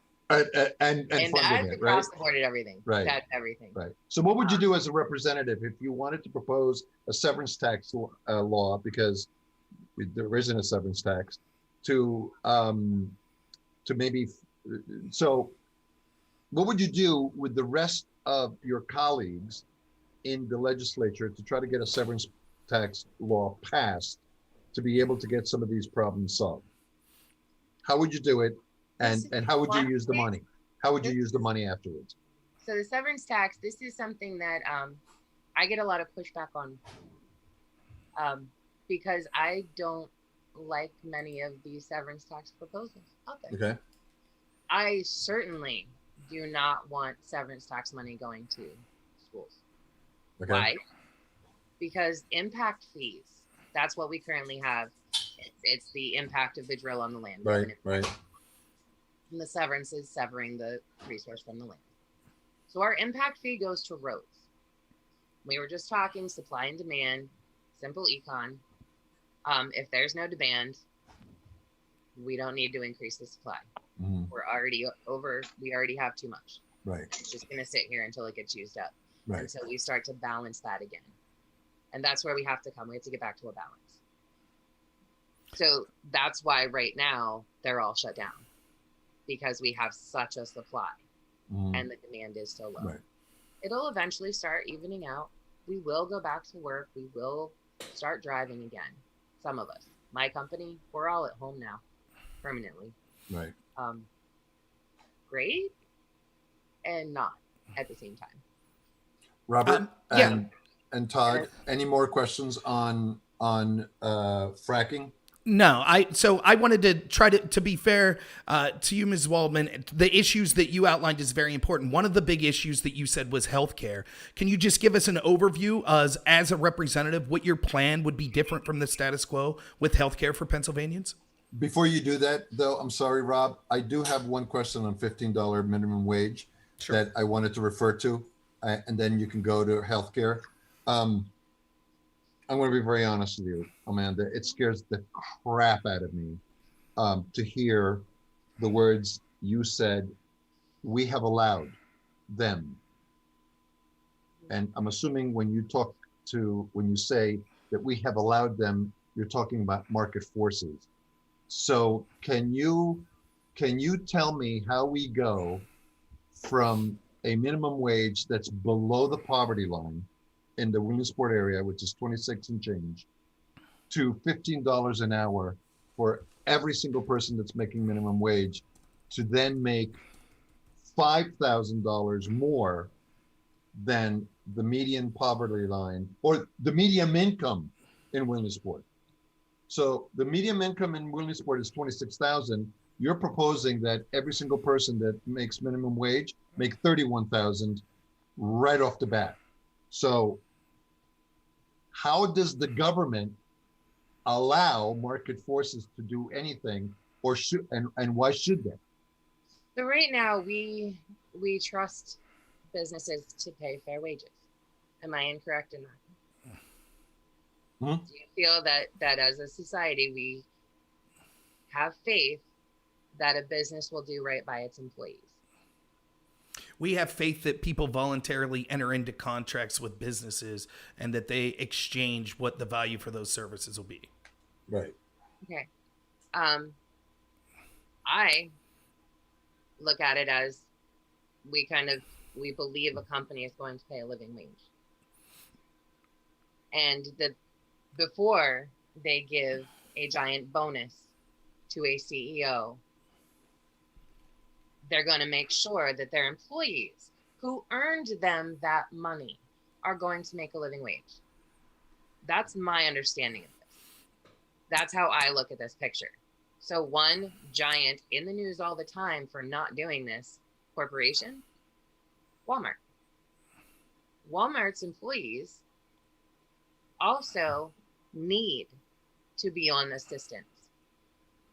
Not want, not lazy. They work full time. They have awful benefits, what little benefits they have. They have terrible pay. Where does a workforce as large as Walmart go to get a better job? We've closed all of our retail. Our mall is dying. Our department stores are gone. We're not out shopping. We can go and do it online. Mm-hmm. Why should people working at Walmart not make a living wage, especially since they were made essential workers? Target permanently raised their minimum wage. Target took care of their employees because their employees took care of them. That's how it should work. Absolutely. That is definitely how it should work. It shouldn't be, hey, great. We love that the company has grown this much and we made X dollars over our projection. And as a thank you to our CEO, here's the whole thing. So Thanks, I'll answer. workers, thanks for your blood, sweat, and tears. So I'll answer that question for you. Mhm. It just so To me, like, Joe's I not don't here, see a so I'll concern answer it. in forcing and our minimum wage used to be tied to inflation. Mm, This wasn't as big of an issue, mm. and it's not anymore.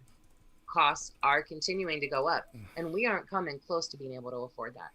I had to work 3 jobs, 3 of them, to make ends meet, to be able to actually live and see my children and enjoy any time with them. I had to work 3 of them.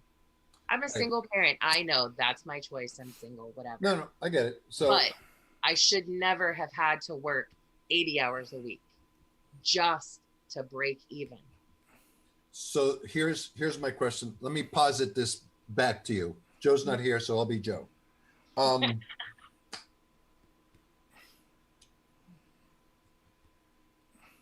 You're saying that everyone needs a living wage. Everyone deserves a living wage. We deserve. So I'll accept that. Yeah. What happens when our interpretation of what a living wage is different throughout the whole entire population? I'll give you an example. I have a friend, and he said to me when he was talking about his parents, and he said, my parents, they don't have health insurance, but you know what they have? They have season tickets to the Steelers for the last 30 years. So that's a different life standard, okay? And do they deserve to have season tickets to the Steelers for 30 years as opposed to not having health insurance?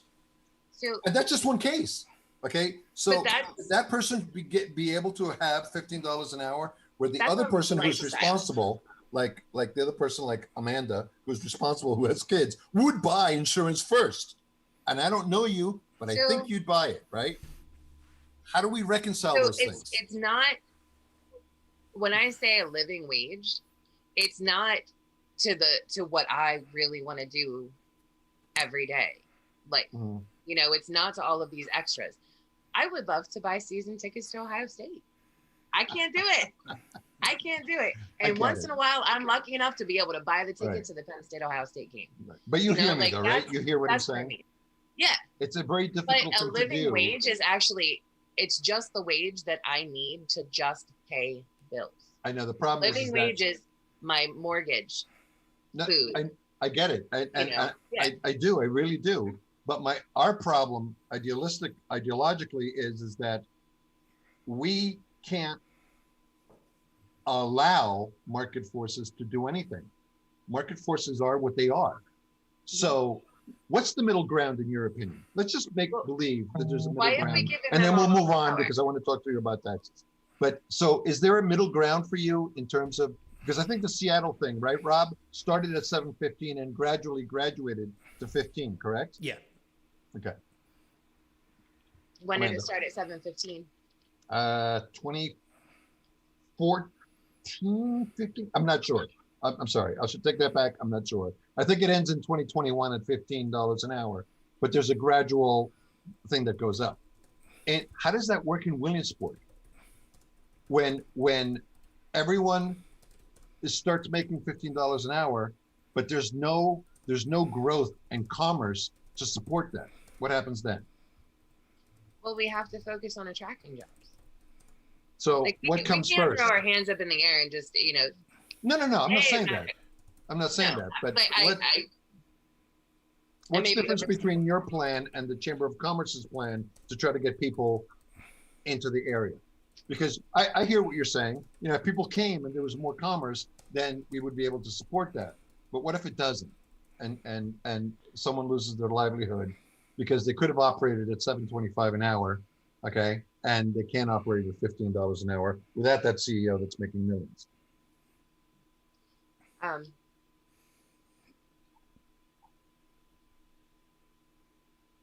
It's all part of, you're pulling out a little piece of a whole picture. Okay. Without new business, we have to get those people from shop back to work. How do we do that? We're going to have to bring industry in here. What industries can we bring in right now?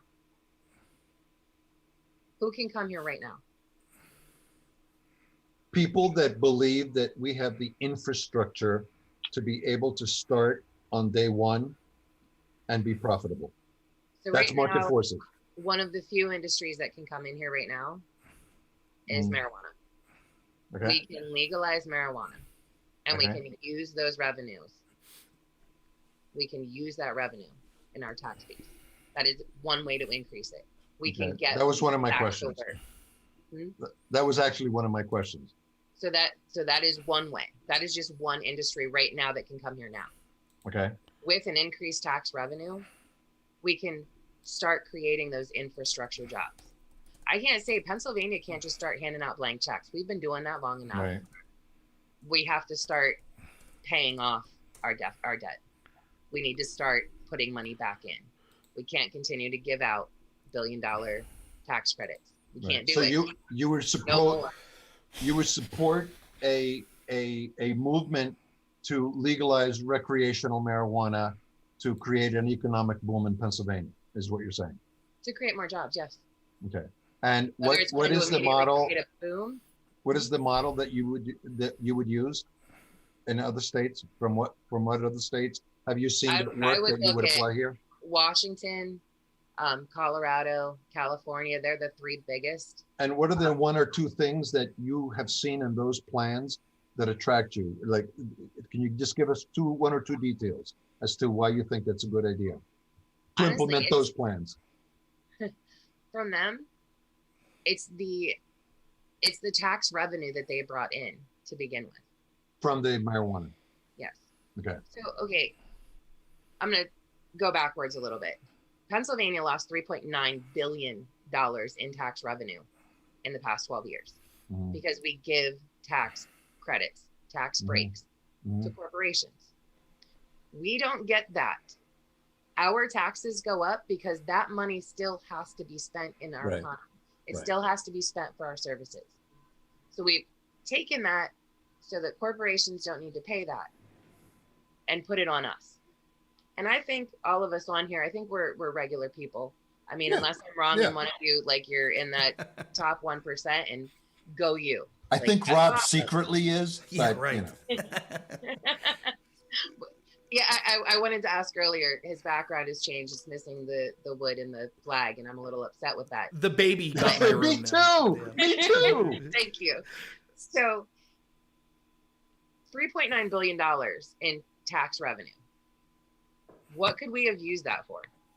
Just a hypothetical. I don't need an answer on it. And instead of saying, wow, in a pandemic, $3.9 billion over the course of these past 12 years probably would have come in handy for something like, I don't know, unemployment compensation or additional funding to our small businesses who didn't get the CARES Act because we decided to give UPMC, a hospital conglomerate around the state who has operating budgets and who has money in a bank for rainy days.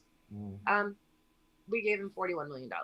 Whatever, those elective surgeries, I know, had to reschedule them, lost that income, whatever.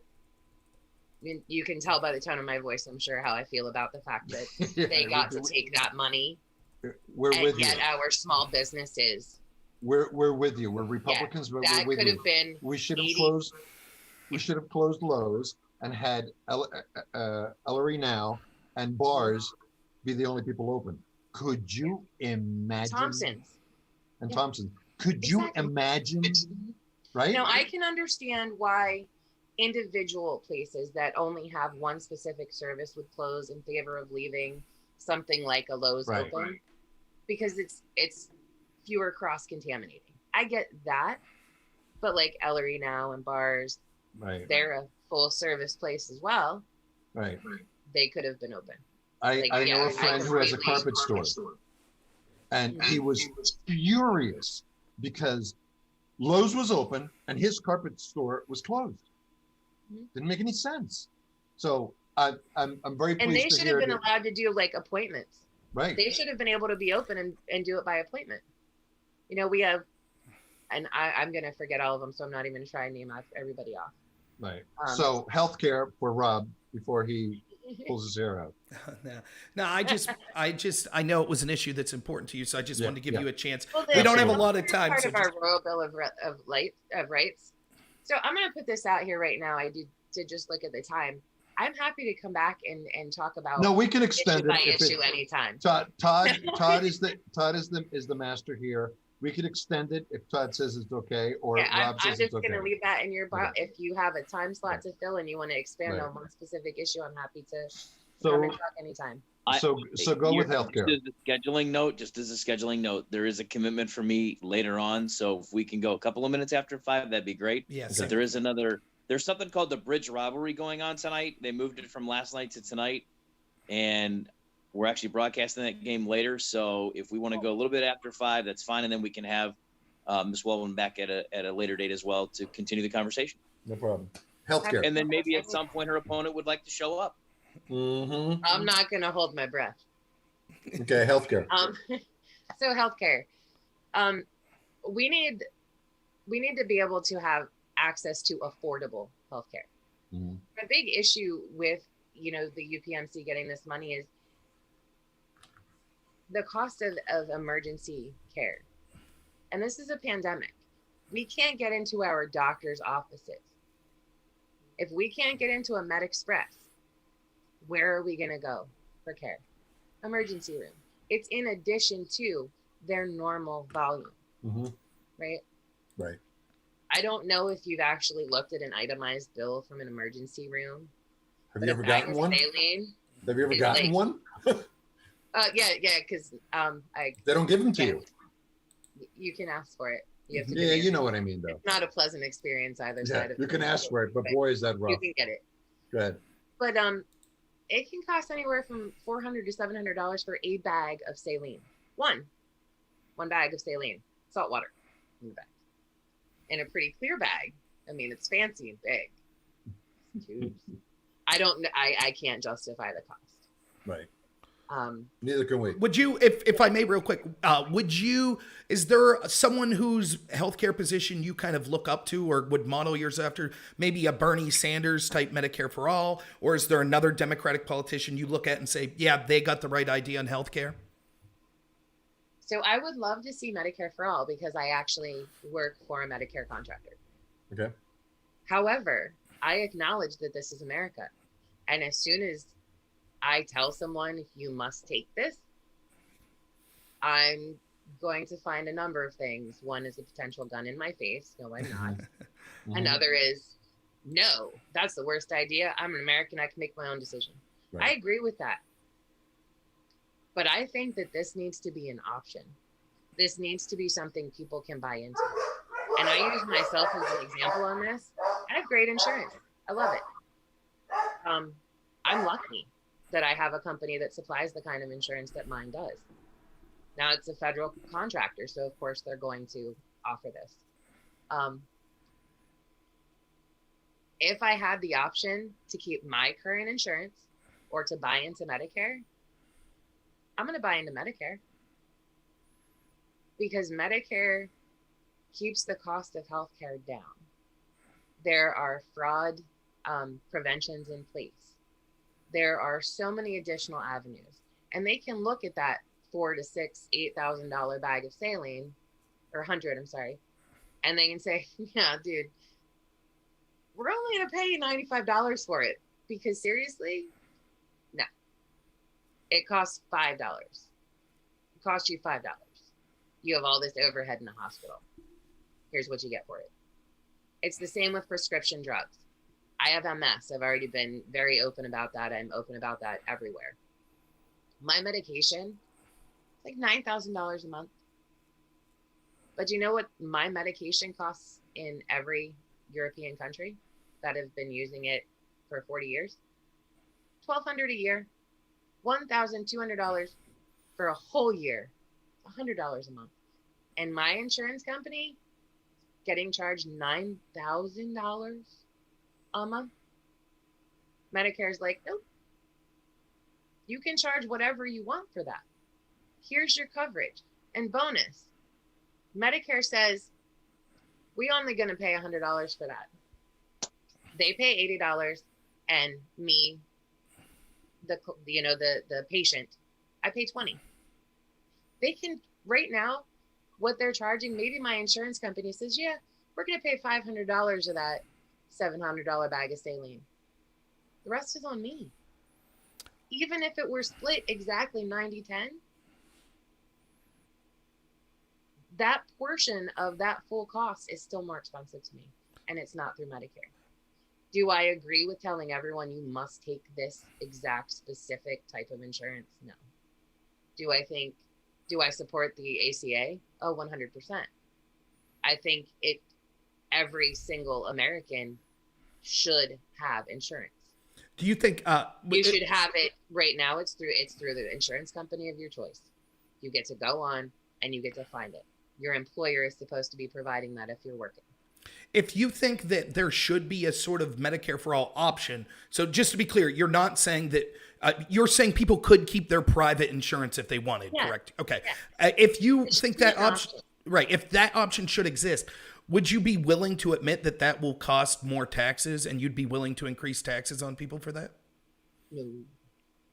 So that's where we're going to differ on the whole, this is going to cost way too much in tax money. Right now, the way the system is, we have people who are uninsured walking into hospitals, walking in emergency rooms, going to doctor's visits, whatever.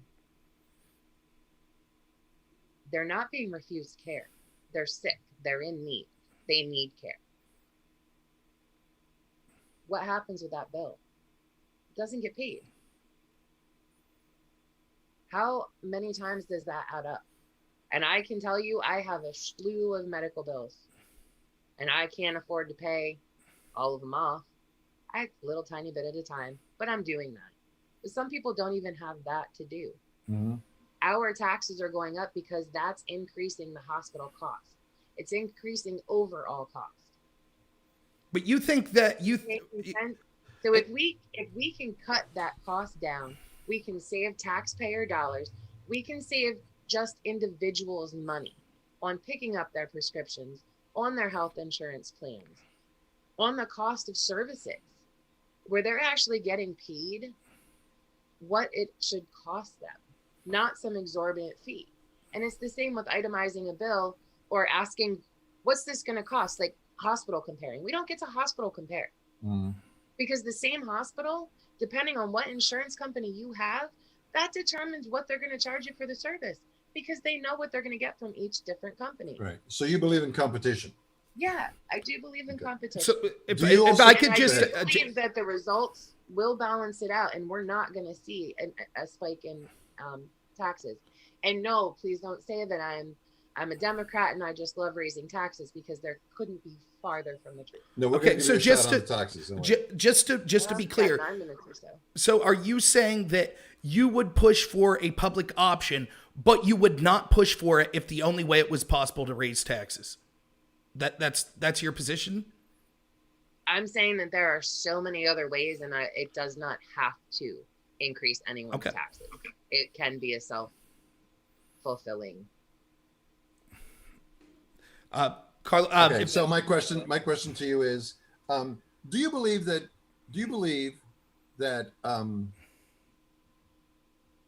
every single visit to the emergency room isn't an emergency, right? Isn't that one of the problems? That people that go to the emergency room don't really have emergencies, but they're charged as if they were, right? Yeah. That's a problem. Right. What's your single best idea in being able to push back on that?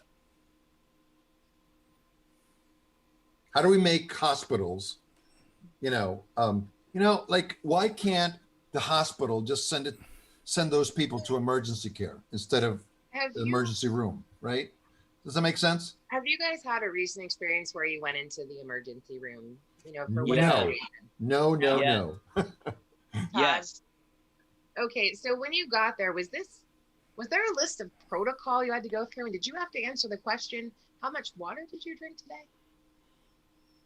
No, we actually waited 7 hours and didn't actually get into a room. We had to wait in one of the waiting rooms for families. We didn't actually get to go into an actual room with a hospital bed. Okay. And this is during COVID when the hospital has capacity. Yeah. So they ask you about water. My Go ahead. experience,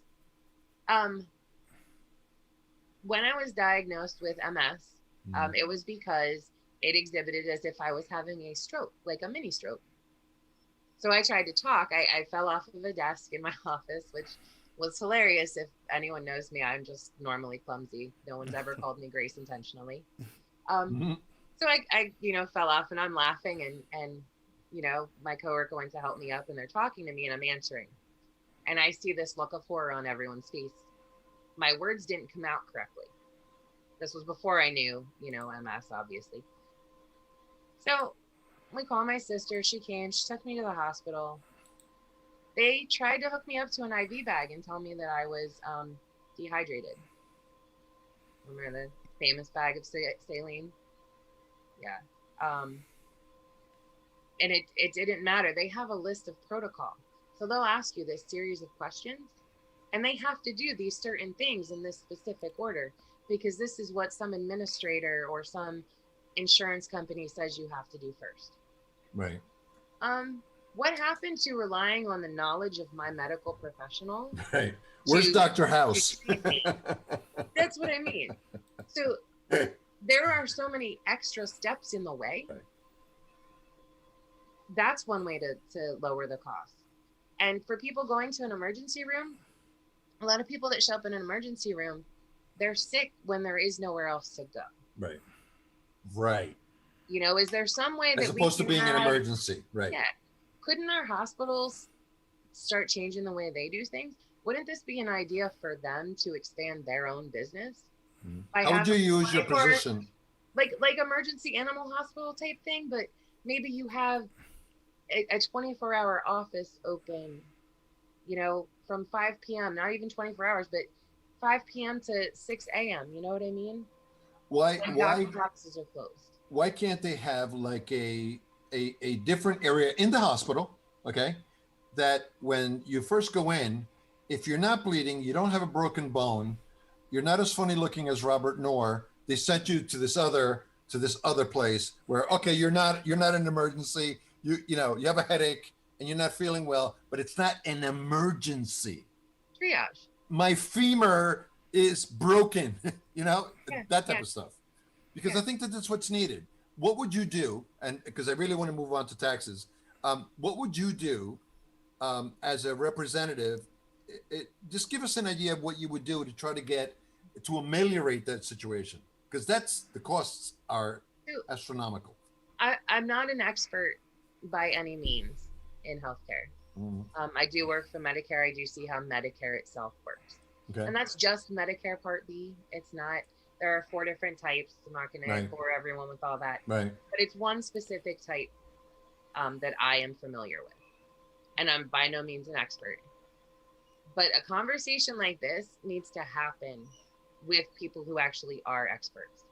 And I'm not talking about hospital administrators. I'm talking about going directly to the doctors and to the nurses and to the patients and the people that are overusing this service because it's all they have. This involves an entire approach. You can't just, I'm not going to armchair quarterback it. How about that? I'm not going to stay here and we do that a lot. I'm not going to jump on board and propose, on a piece of legislation until I've talked to people who know exactly what that impact is going to be. Right. Because that's the job that they do. That's what they were trained for. All right. So tell us about your position on taxes in general. Taxes in general, we pay way too much. Okay. We pay way too much. And so,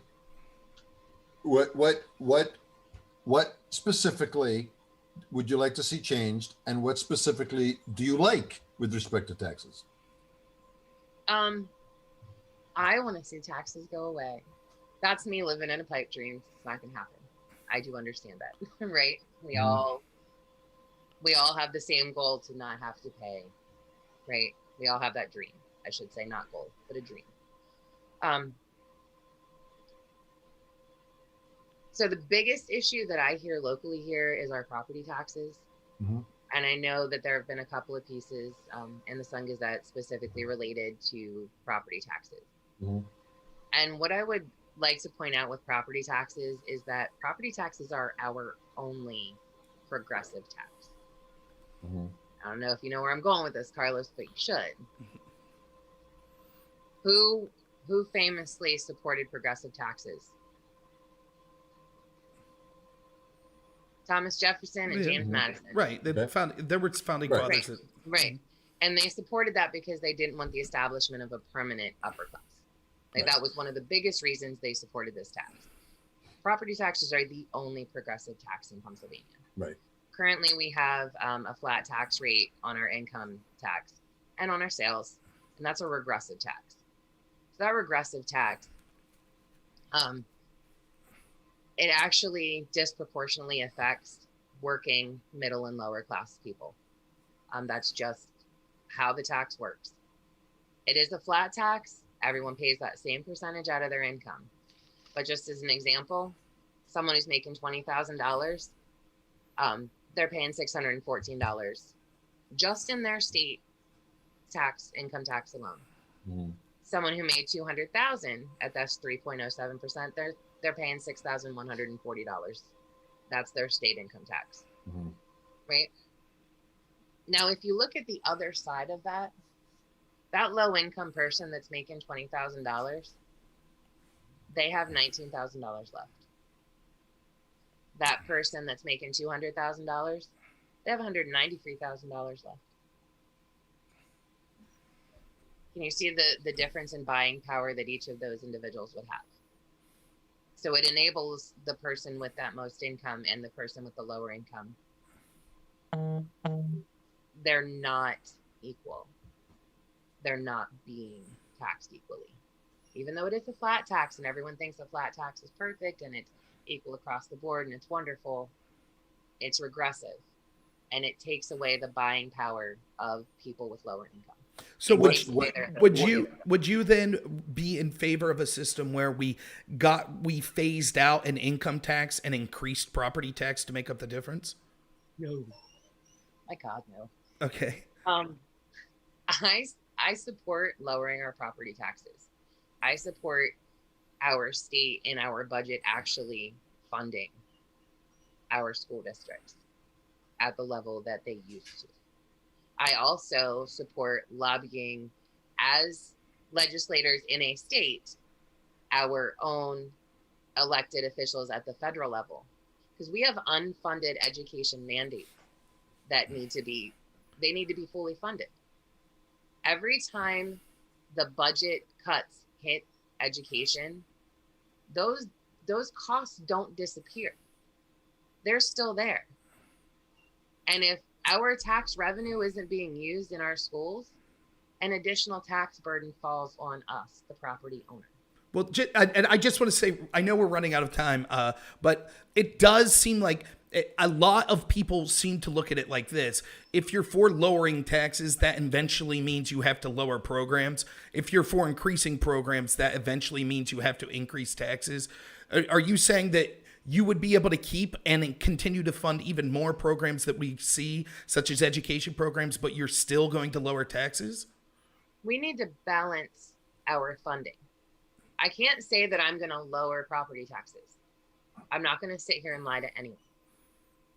That's not something that's not going to happen. I can't lower what's already in existence. I can't. But would you want to? I would love to. Oh my gosh, I would love to. Okay.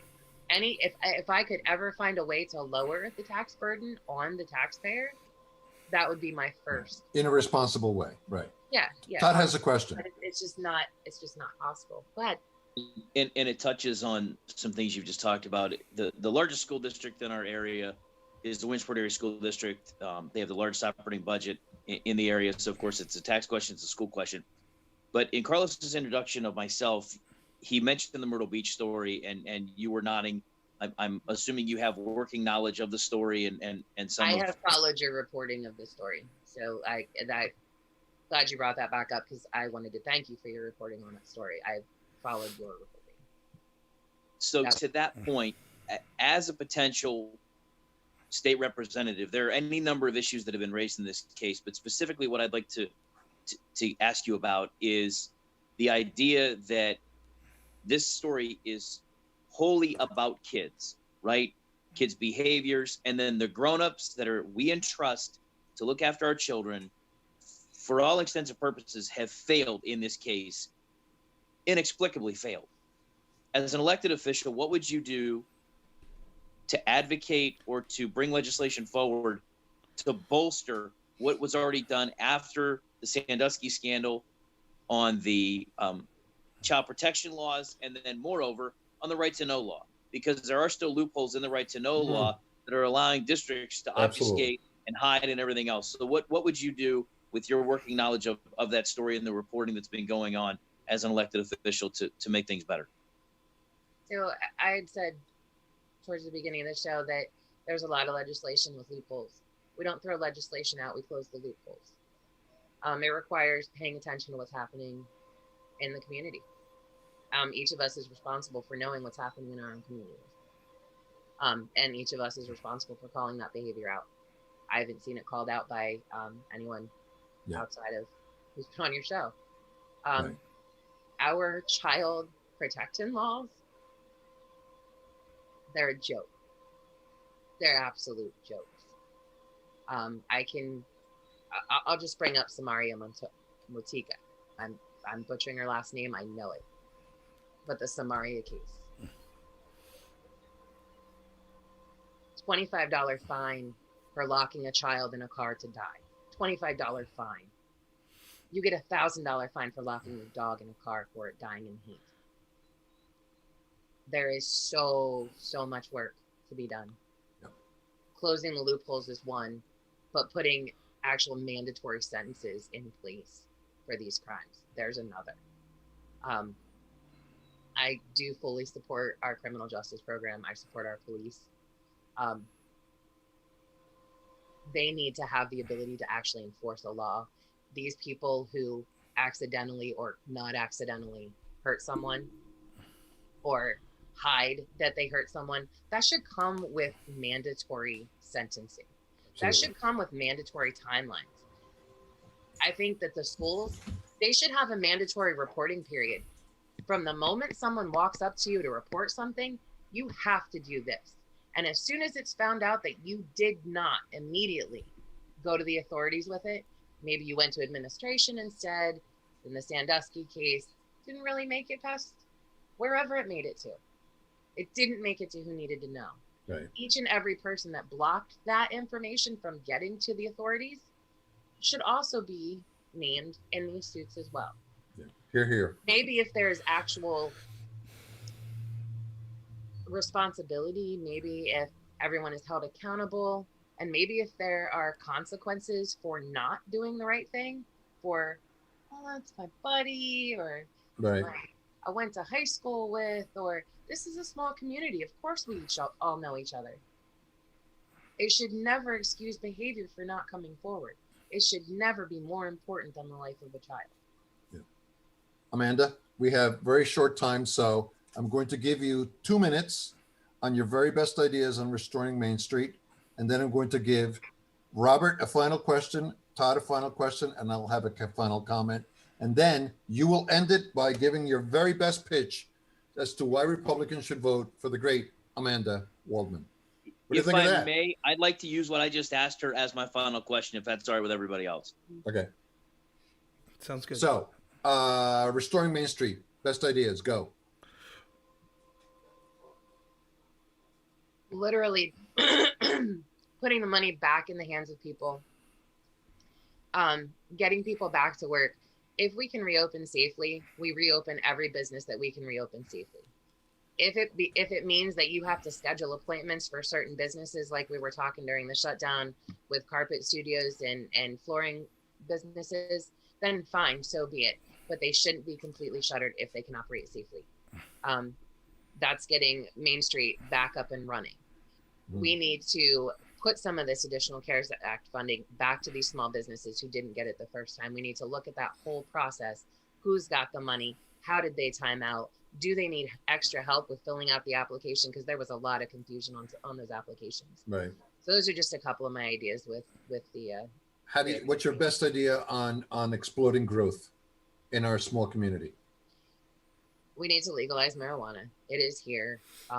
It's not going anywhere, unfortunately. What else? Give me another idea besides marijuana. Okay. Expanding green energy jobs.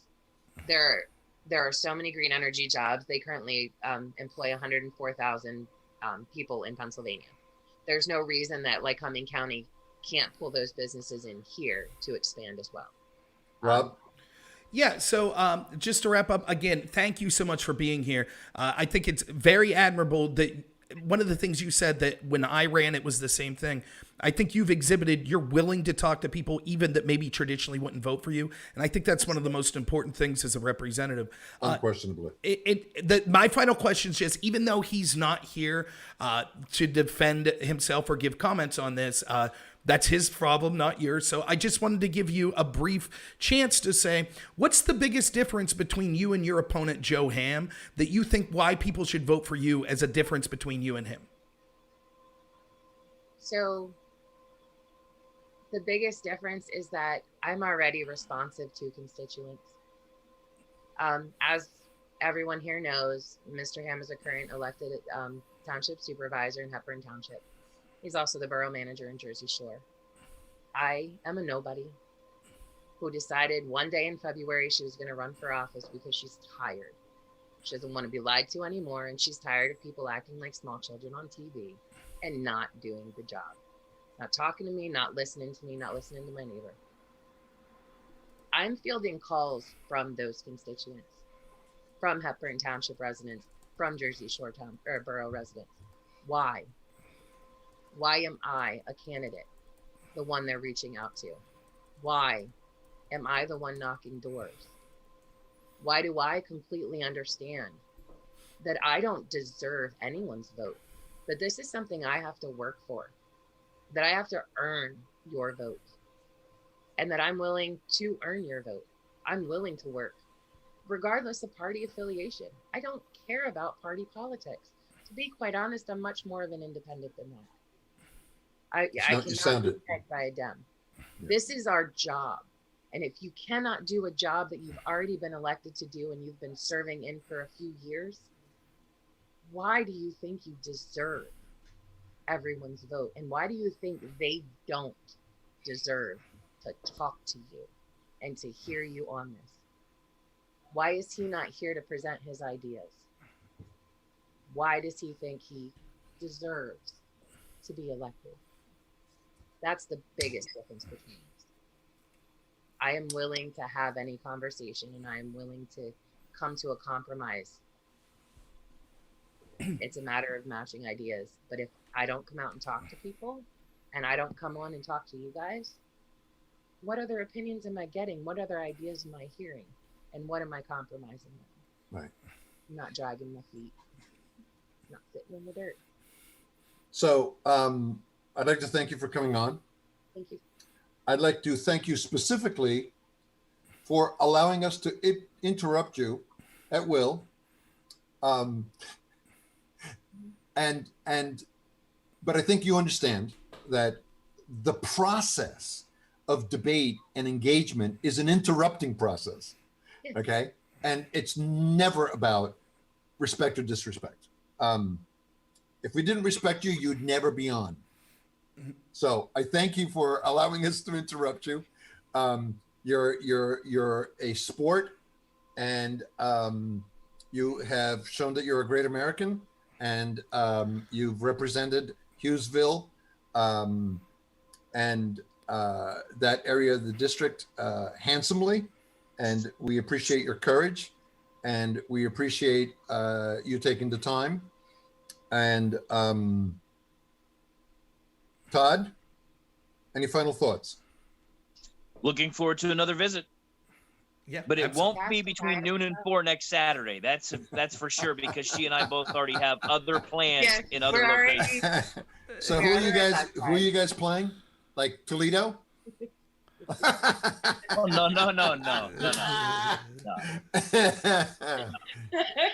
All right, then. I'll be nice. Hey, listen, Amanda, you survived, right? It wasn't bad. We're not monsters. And No, please, no, and I didn't think you were to begin with. If I thought you were monsters, I never would have said that. and please, win or lose, please come back. I would love to talk to you even outside of the area of potentially running a race, whether that be once you're in office or if you're not in office. I think that it would be great to continue that sort of conversation. So I would actually, I do have an idea that I would love to talk to the three of you about, completely campaign related. Sure, yeah. Right. Because I think that you guys would be fantastic with this this idea. I think you're definitely people to ask about it. But I do really appreciate you asking me on here, and thank you so much. Sure. I did know where I was coming, and I did know who I was talking to, and I did have some butterflies because I didn't know how it would go. You did great. So. You did great. So Appreciate it. to our viewers and to our listening audience on Pennsylvania Patriots Radio, for Amanda Waldman and Todd Bartlett and Robert Knorr, we bid you goodbye, and we will see you soon. Thanks, everybody. I'll be knocking your door.